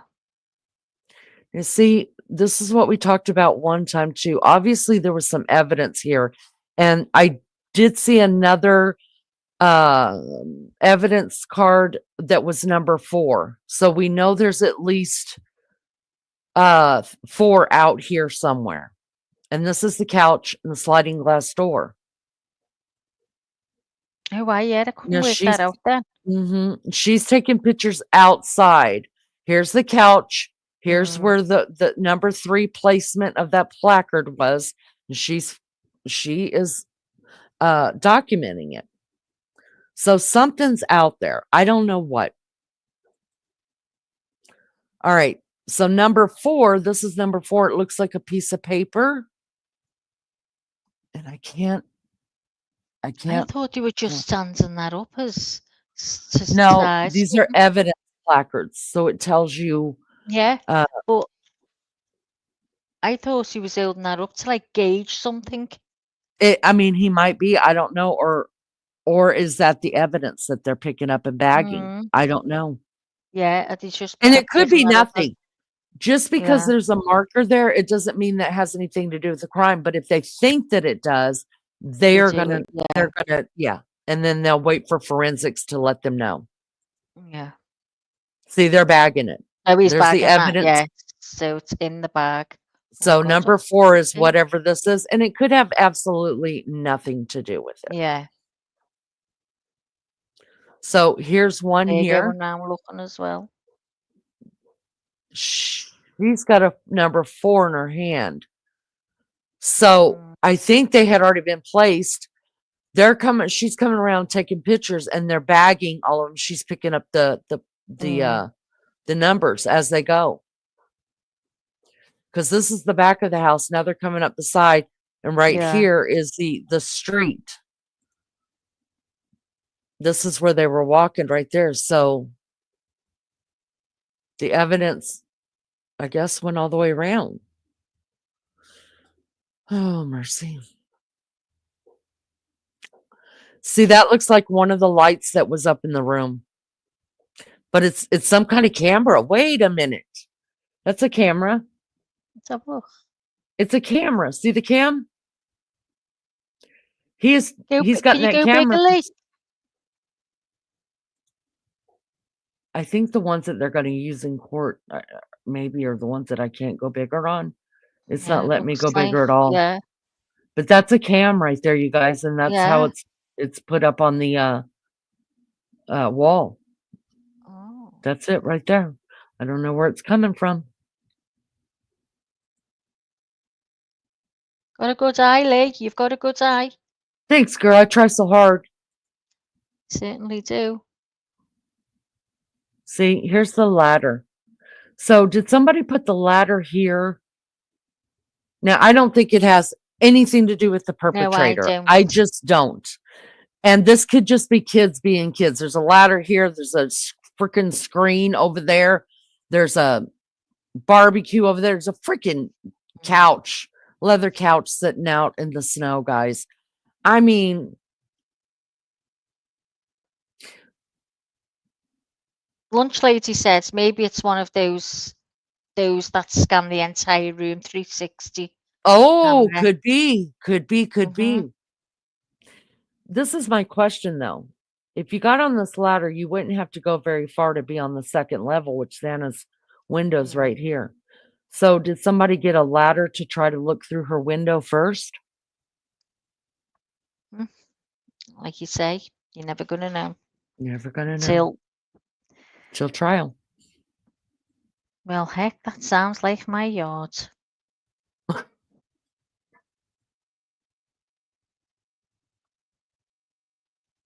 Now, I don't know. Is that scanning something? I don't know. Just trying to look at that now. I can't. Oh, wait, I can bring it in more. This one's letting me do it. Yay. What is that? It says a member of Idaho State Police forensic teams works at the house in Moscow. So this was Friday. So this is almost a week after What the is it? It's murders. got like a white box underneath. Yeah, but Looks see like this one of those big probe? irons. Yeah, it's like. Yeah, what's that? Where's Jay Bradass? Well, remember we read that thing where you've got to measure how far from here, how far from there, Uh-huh. and all kinds involved we didn't realise. So it must be all this type of equipment to do it. Yeah, and they said that they've got thousands of pictures, hours of video, and oh, can you imagine? All right, let's go to the next one. Well, Yeah, well, he's wait. doing it now on the door, look. He's doing it on the door. So, does that show fingerprints? Don't know, but look at all the red markers, and he's doing that at the lock at the minute, isn't he? She's looking. Yeah, well, you can see all the black on here. It's already Mm. been powdered for fingerprints. know. So is that some kind of light? Doesn't it look like something? Is that the luminol? Is that what the luminol? Hold on, let me see what luminol comes in. Sprayer for luminol. And she's got that on her face like a mask, and so is he. Uh-huh. Well, they have to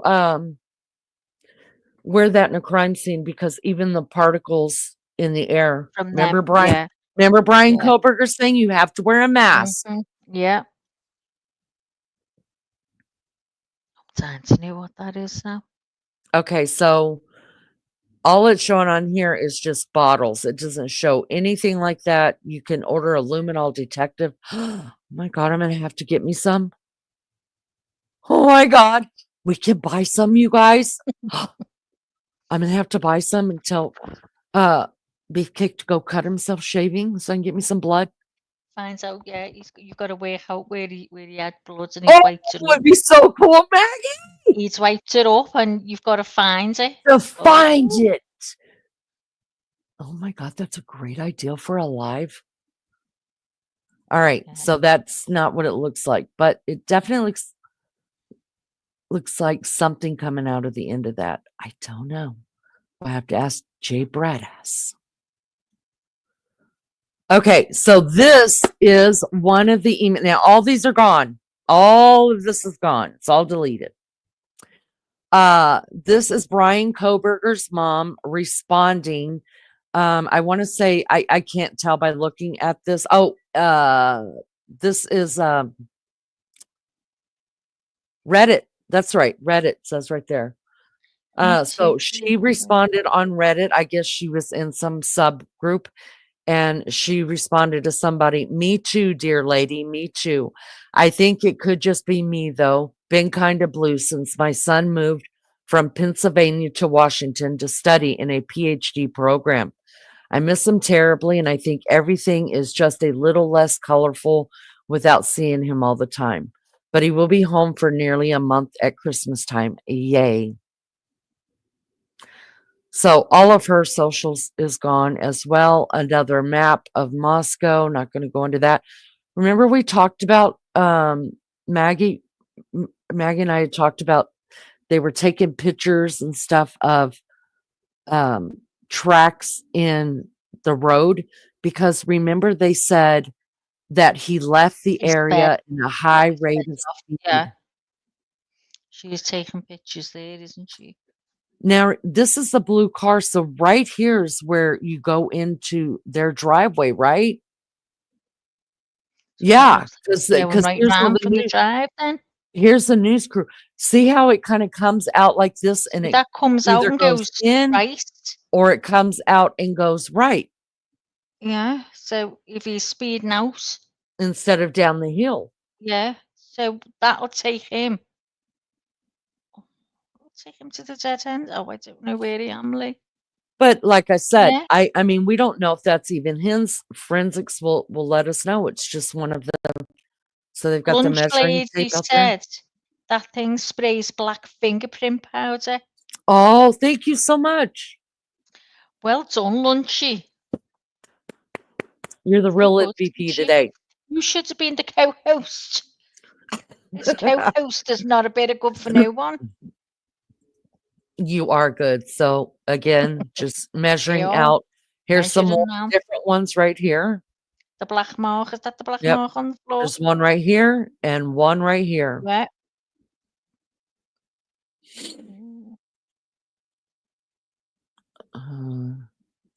Seen all these again out there doing his thing, working his brain. Mm-hmm. Going in towards the kitchen, up and down, discussing it like, no, dude, I really think this is what happened. So my name is Stacy Chapin. I thought I could do this. Today we're here to honor the life and legacy of our son and brother, Ethan Chapin, one of the most incredible people you'll ever know. Together, we want to extend gratitude to the following.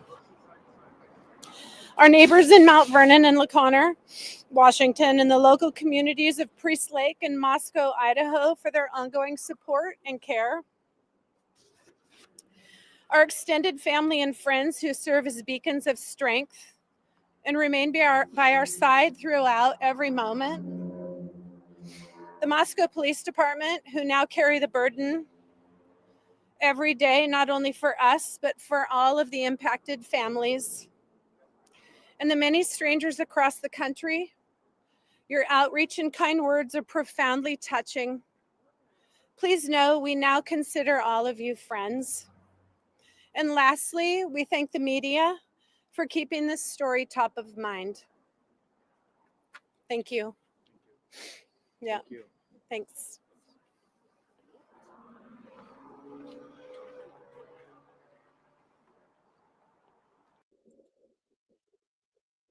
All right, more pictures.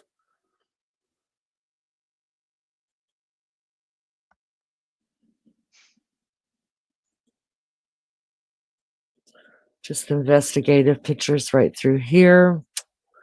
Sweet Maddie's pink boots.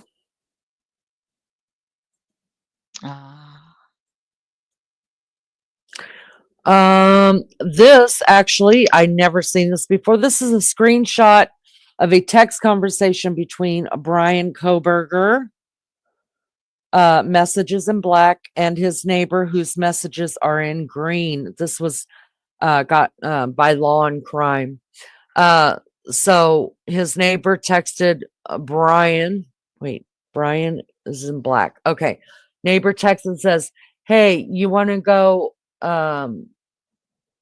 to eat? I'm about to head over there right now. Brian says, what's good? He said, hey, bro, nothing much. I've had the flu all week. Brian says, try to feel better soon, man. Somehow I've managed to avoid getting sick this semester.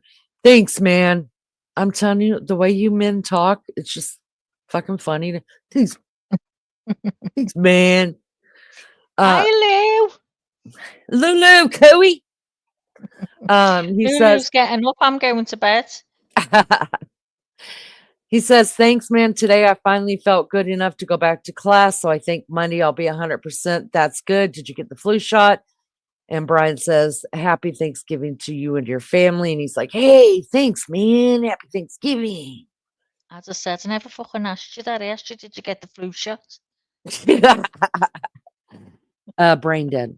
All right. Brian Inton sends out is that a tweet? I think that's a tweet. An X headed to Idaho on Sunday to cover the college students' murder for at News Nation.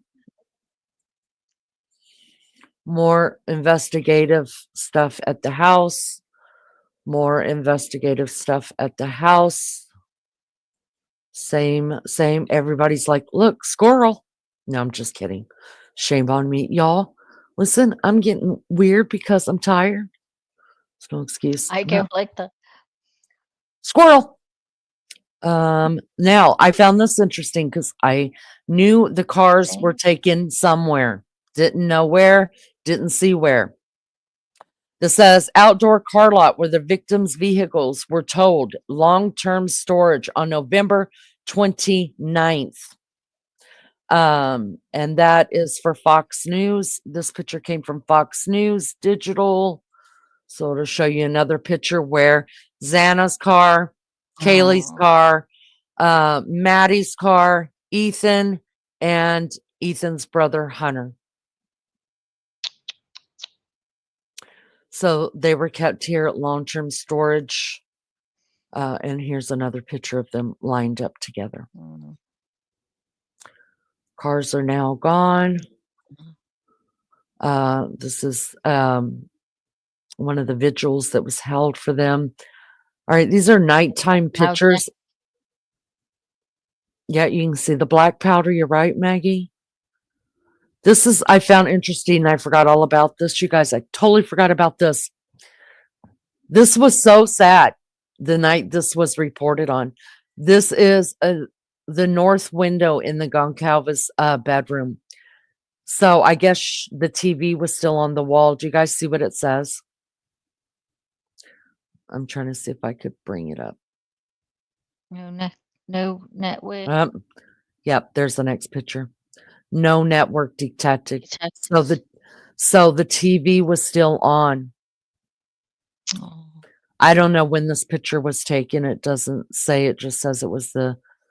I remember when this was being shown, and it was like so eerie because this window, this mirrors, I mean, this shade stayed open because there was nothing in there. Murphy was gone, so she must have left the TV on, or I don't know if it's a TV or if it's a laptop or whatever. I can't tell. But she left it on for the dog, which is what I do for my dogs, you know. Me too. Oh. So sad. Now, here's what I'm talking. Let me blow this picture up, please. Let me blow it up, please. Please. Damn yous. Can't blow it up. Look back here. You see what I'm talking about? Here's the refrigerator. Here's the stuff dripping down the cabinets, and people are like, that's blood. That's blood. I do not believe it's blood. Now, if it was wiped off and luminol was thrown onto it or sprayed onto it, yes, it could be blood. Listen, ain't nobody wiping off a counter that these kids couldn't even wash their own dishes. This is still a party house. Now, we know all this was moved out of the sink. Why, you ask me? Why, Leanie? How do you know that?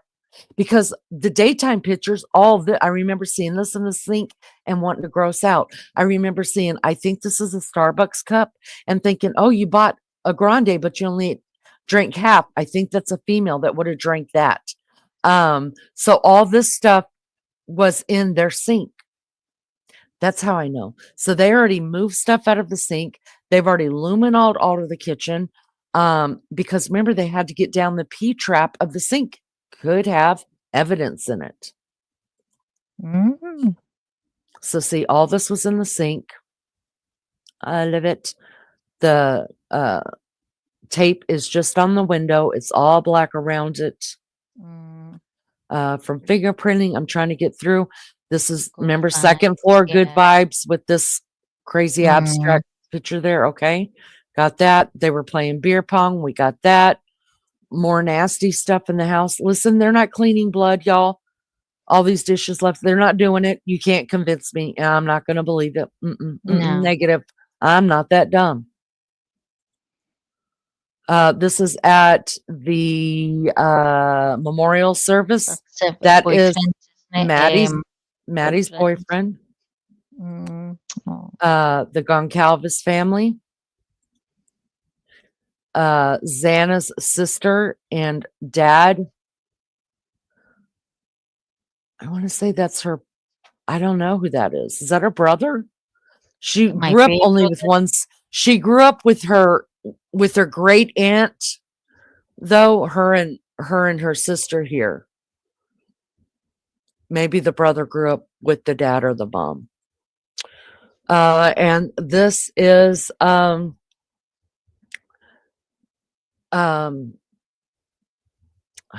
This is Hunter who found Oh God. who found him, guys. This is him.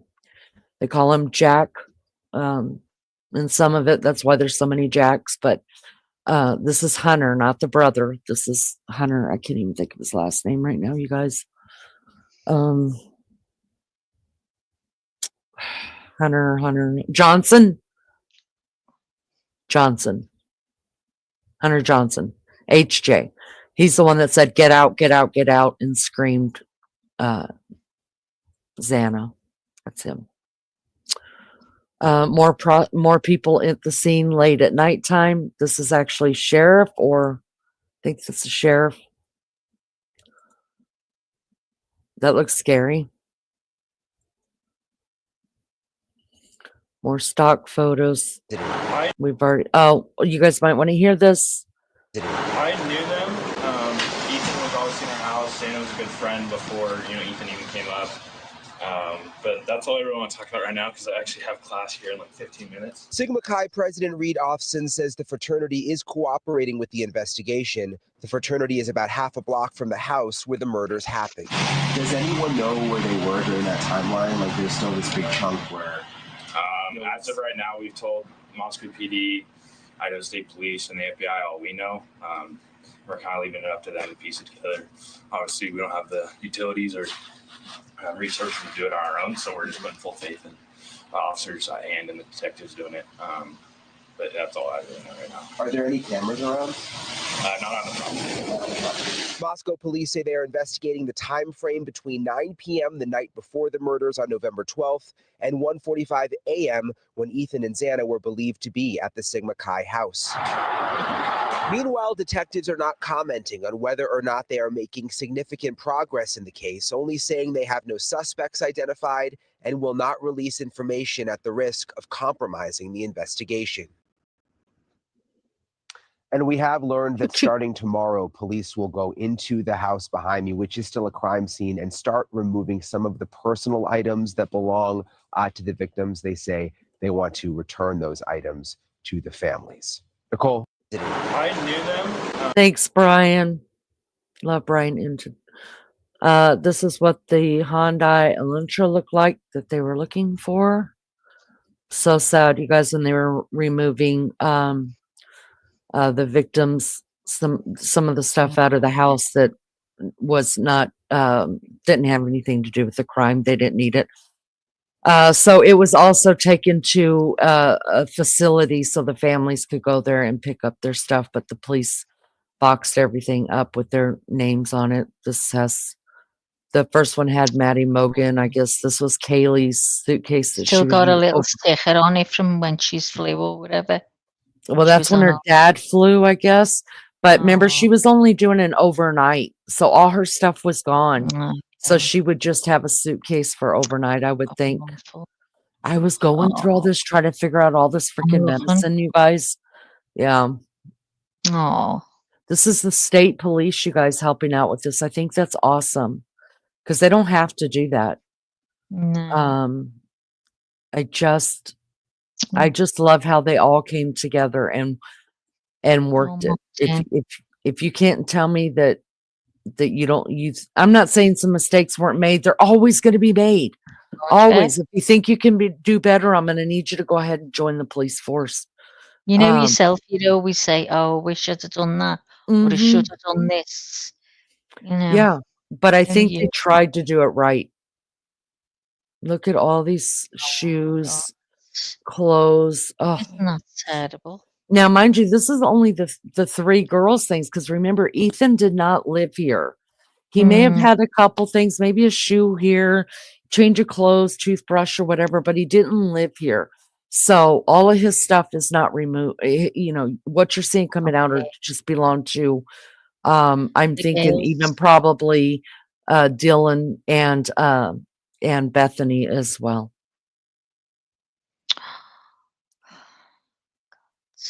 So we saw that said Beth. I think this says I can't read it, but they're all tagged with whose names they say. Um, just so sad. Now, You wait. must take them somewhere, and then the parents come and claim whatever. Yeah, they're taking them to a storage area, and I remember them talking about that. Mm.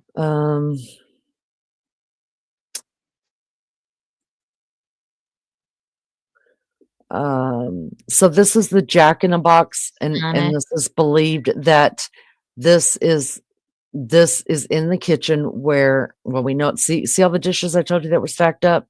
And I yeah. told you we know they're from the sink because of this crap. Yeah. Mhm. So, they believe, it is believed, and I believe it, that this is actual the DoorDash from that morning.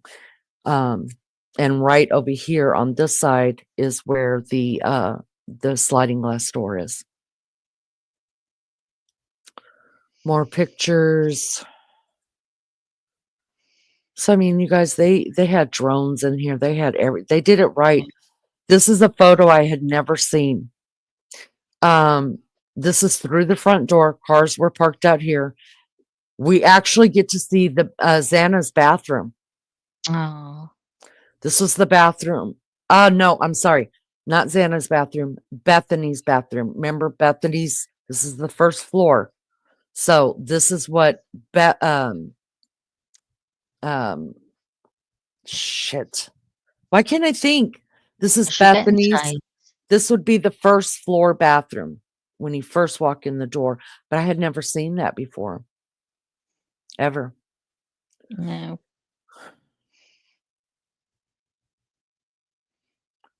Just more stock, another where it's all at. Yeah. This is just another picture of, you guys already know. You know what you know. You know what you know. You know what you know. That's gonna be like what they bring to court, isn't it? Yeah. Something like that. Yeah. Well, Gail, I'm gonna love you and leave you. Well, you love me and leave me, Same. girl. Yeah, I love 25 you. to 1. I'm Oh, I'm fixing to tired. close it Thank down. you so much. I enjoyed that, Gail. All that Nope. work you've done, I can't believe it. Thank you. Worked hard, didn't she, everyone? She's worked hard at this. Yeah, it's been good, Lee. Thanks very Well, much. thank you. I Thanks, appreciate it everyone. so much. Well, you've I love you, worked hard. Mags. Love you, Gail. Bye, everyone in See you chat. See you tomorrow. soon. Night and God bless. Good day, whatever. And I'll speak to you all soon. Good night, Lee. Love you. Love you. Good night, Gail. So these are the rest of them are just other photos. Now,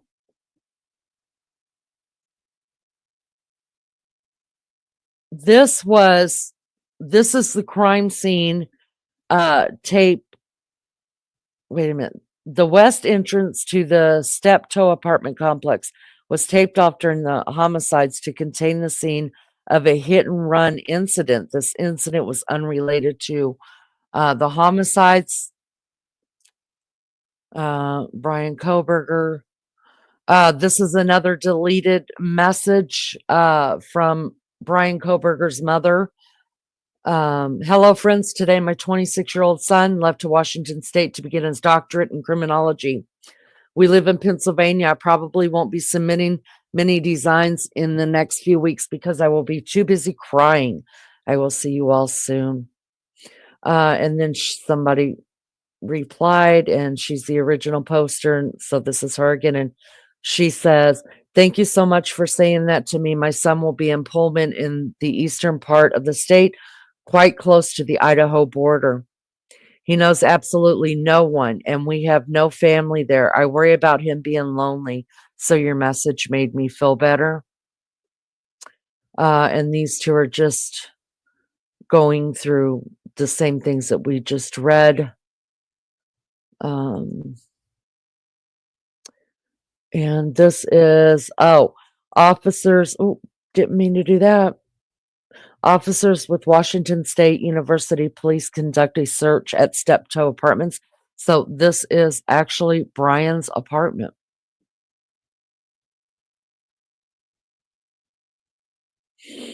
Update from the Moscow Pullman. Those words don't work together for me. Daily news update at 9:05 a.m. The Moscow police plan a news conference today. AP reporting the name of the man arrested. So this was December 30th, 2022. This is his one of the first pictures, if not the first picture. This is his student ID for Pullman. This is research needed. So this is where he did he read it. I mean, he titled it Ex-Cons. This is his research paper that he was doing, and on ex-cons and if they ever killed somebody and how did they feel about it and I shit used like to that. go on night runs with him because like I didn't want to go running at night by myself. So I would text him like, "Hey, you want to go for a run?" We go for 6-7 mile runs at night. So like when I saw who it was, I was just in like complete shock. I'm still kind of like shaking knowing about that. Like it's just unreal to think somebody could actually do that to somebody. Like it's absolutely like mind-boggling. Like my adrenaline's still kind of running after finding that information out. So just yeah, I feel for the families, and I'm just happy justice can be served now. So I used to go on night runs with him because like I didn't want to go running. There's some different things. This is at Brian's apartment, you guys. You could see right here, this is a computer. So he had one just like what I'm using right now. Crime scene tape right there, in and out. I guess just police presence. Media setup. God, it's beautiful there, though, isn't? If you guys like architectural, that's my jam. This is in Pennsylvania still, right? Yeah. Commonwealth. Yep, that's Pennsylvania when it was first brought in. To see the judge there. Those were closed hearing. Their police chief. Pennsylvania giving their update on the arrest. More pictures. This is when Brian got his ride back to Washington with the U.S. Marshals. They took a smaller plane, you guys, and so this was a long ass flight. It would be a long ass flight anyways, but it was a really long flight. So they would have to stop and refuel along the way back to Idaho. And every time they stopped to refuel, they would clear I know this for a fact because I saw it on the news and they talked to somebody who worked in one of these when it was going on. They knew the plane was coming in. Their orders for people who work there were that there would be an announcement going out or over the intercom that everybody would have to leave, like go sit in their cars. Then Brian would be brought in by the U.S. Marshals to use the bathroom. He would go back to the plane and then everybody else could come back into the center. Nobody was to be in the center while the U.S. Marshals were bringing him in. I don't think, you guys, that was so much for their safety. I mean, he's completely shackled and handcuffed. It was for purposes like this of taking pictures and getting cameras and your phones out. But what they didn't know was everybody was tracking this flight. You guys probably were tracking it too. I watched it the whole damn day sitting here on the flight aware, watching his damn plane. So everybody knew where he was going to be landing. I didn't, but I was watching Grizzly True Crime. Y'all, they hadn't figured out how much fuel, how many miles the fuel gallon gets, and about where and they were all right. I couldn't freaking believe it. I was like, you guys are smart. But I was there for the ride. And so of course they had it figured out. So people along the way, they're figuring it out too. So they're hanging out by the airport and they're taking these. This is from TMZ. You can see it right there. So they were waiting on him to get there. People aren't stupid. That's his plane. That's the plane that the plane he rode in on and the plane he rode out on. Getting him some fuel. U.S. Marshals. God, they're badasses, aren't they? Taking him back to the plane, sir. You are headed back. See, this is what we were watching. It was outrageous. When we were on G's, we were all clapping so hard when he landed. This is him landing in Idaho, the perp walk, waiting on him to get to the police station. Oh, Latah County's first picture of him. Oh, y'all, Calvis family.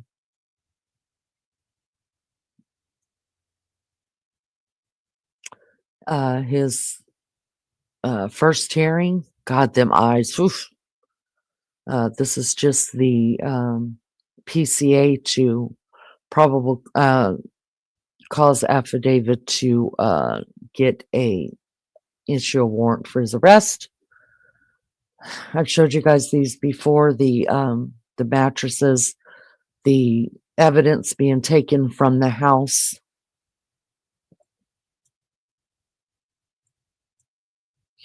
Some of these are very disturbing. You can find them anywhere on the internet, but you can see all of the blood. It's terrible. Blood over there. All right, baby, I'm going to feed you. Hold on.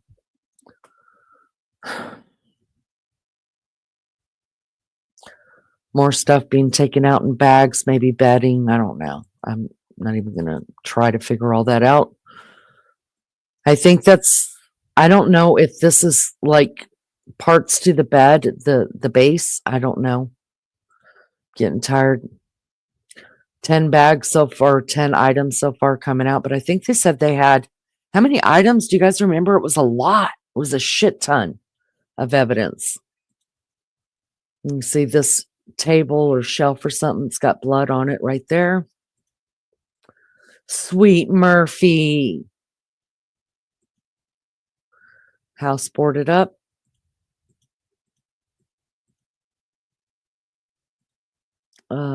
Breaking news updated at 11:30 a.m. Koberger indicted by the grand jury. Arraignment set for 9 a.m. Monday in Moscow. Now, we didn't even know about the grand jury. They did that all in secret, y'all. There she is. Here she is. Oh, and he was so infatuated. Y'all wasn't kidding. Judge John C. Judge. Judge. Oh, was he ever enamored with her? He's no longer on the case anymore. You guys notice that there is absolutely no men in his defense team. Just saying. Oh, we got the eyes fixed up a little bit. Got us a nice, cool haircut. Looking good. Looking good. This is the Goncalvis's lawyer. Latah County prosecutor will see death penalty in the Kober case. This is when the crime scene cleanup people came to clean the house, and Ann Taylor was like, wait, don't touch it, I'm coming. So 7 minutes later, they pulled it all back down.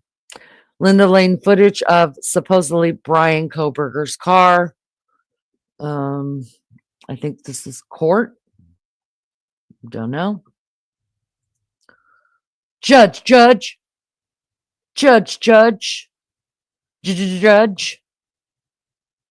Oh, mercy me. More crime scene pictures. This is taking down the house. This is what I one of the things I want to show you guys, and I'm going to let you go. It's been a long life. I'm so sorry for this.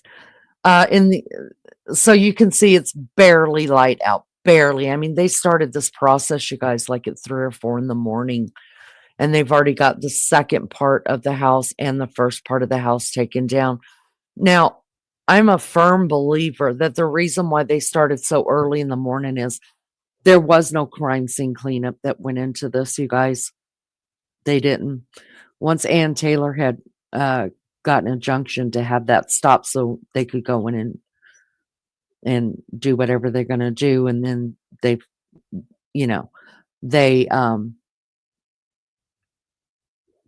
just tore it down. There was no need to pay a crime scene cleanup when they were tearing it down.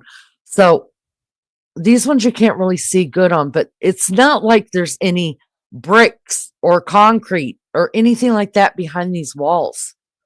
This is a wall from a wall. I mean, there's supposed to be a whole part of the house out here, right? It's all down here in the rubble. So see, they got Xana's room taken completely off and the first floor taken completely off before they went into the third floor or before the light. And you can just see it's just plyboard. That's it. But remember, this house was added onto. So the basement part of it down here, we know that's concrete, not this part. The down here. Wait, is that the first floor? This is the first floor right here. No, this is the first floor down here. I hate the way it's angled. Anyways, the first floor is concrete because that's part basement, like this right here. You know, it's concrete. And then up here, you guys, it's just plywood. That's it. You could actually see where I believe this to be one of the windows or the up there where the attic was before the third floor was built on.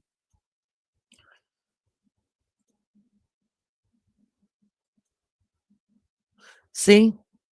There's nothing there, you guys. It's just plywood. That's it. Plywood in these. So I say that because people are like, how the hell would blood seep out of, it's in Idaho. It's freezing there. That house has to be built good. No, negative, does not. This is crap. This is a shit house. It's not built good at all. So yeah, it could have very well easily been the blood seeped through. Look at that. Look, that's it. So you've got these studs going up the wall, right? You got plywood over it on both sides for walls. That's it, you guys. That's all that's there. And I don't even think that's plywood, love bugs. I'm pretty sure that on that side there is a inside wall. So all that is sheetrock. So you've got studs going up with sheetrock over it. The outside had this part out here is outside. That part right there is outside. So that is just plywood over the sheetrock over the studs. You guys, I don't even see any insulation in there, but those are inside walls. I'd be curious to see if there was any insulation on the outside walls. I don't know. What I will tell you guys about this, though, and here's the victims once again. What I will tell you in closing is this. The house was taken and, from what I understand, buried right away. Buried right away. Because they didn't trust people to come and take quote unquote souvenirs from the house. So the house did not go to a landfill. Plus, it had biochemical crap in it, right? Biochemical had sperm. Oh my God. Yeah, I can't get over that with any kind of a teenage house or young people house. There's just sperm particles floating in the air. I can't stand it. But anyways, biochemicals were there, and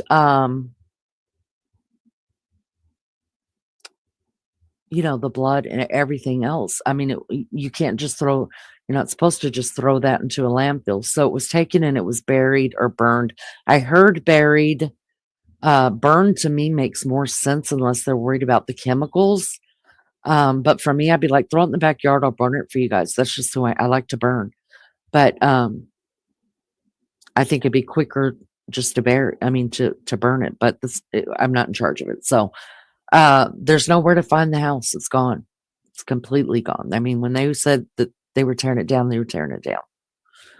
So, all right, guys, you know what? That does it for me. This has been a long one. It's been a 4-hour live. I'm exhausted. I hope you guys got something out of it. You found something of value in it. I hope you learned something new.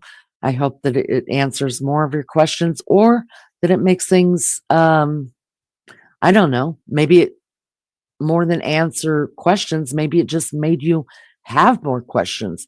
Either way, it's doing what I would like it to do. I want you more curious about it, more hungry for it. Or I want you to say, golly, that makes a lot of sense. Either way, then if it's provoking any kind of thoughts in your head, then it's worth it to me. So thank you so much. Thank you to PCTU, donated money to the stream tonight. I appreciate that. Anybody else? I don't know if anybody else did, but thank you so much. Thank you for being here. I appreciate it. Thank you to the Mad Mods. You guys rock the Casbah. Thank you for keeping a safe, fun place to hang out. Thank you to the members of our channel who help pay the bills around here, and to those even that just sit in the bushes. I appreciate every one of you guys. I really, really do. It makes everything I do worth it. So, and without chatters, you guys, we don't have a channel. So I appreciate those that hang out and chat with us. You guys will be back tomorrow for recap, just discussions, Idaho discussion. So if you got any questions, or you got any thoughts, or you got any, if this keeps you up tonight, come back tomorrow and tell me all about it. Come up on panel. It'll be open panel. Love you guys so much. Thanks for being here. I appreciate you. Y'all be good, or be good at it. Can't be good at it. You guys take pictures, okay? Because I need content. Love you guys so much. See you next time. Bye.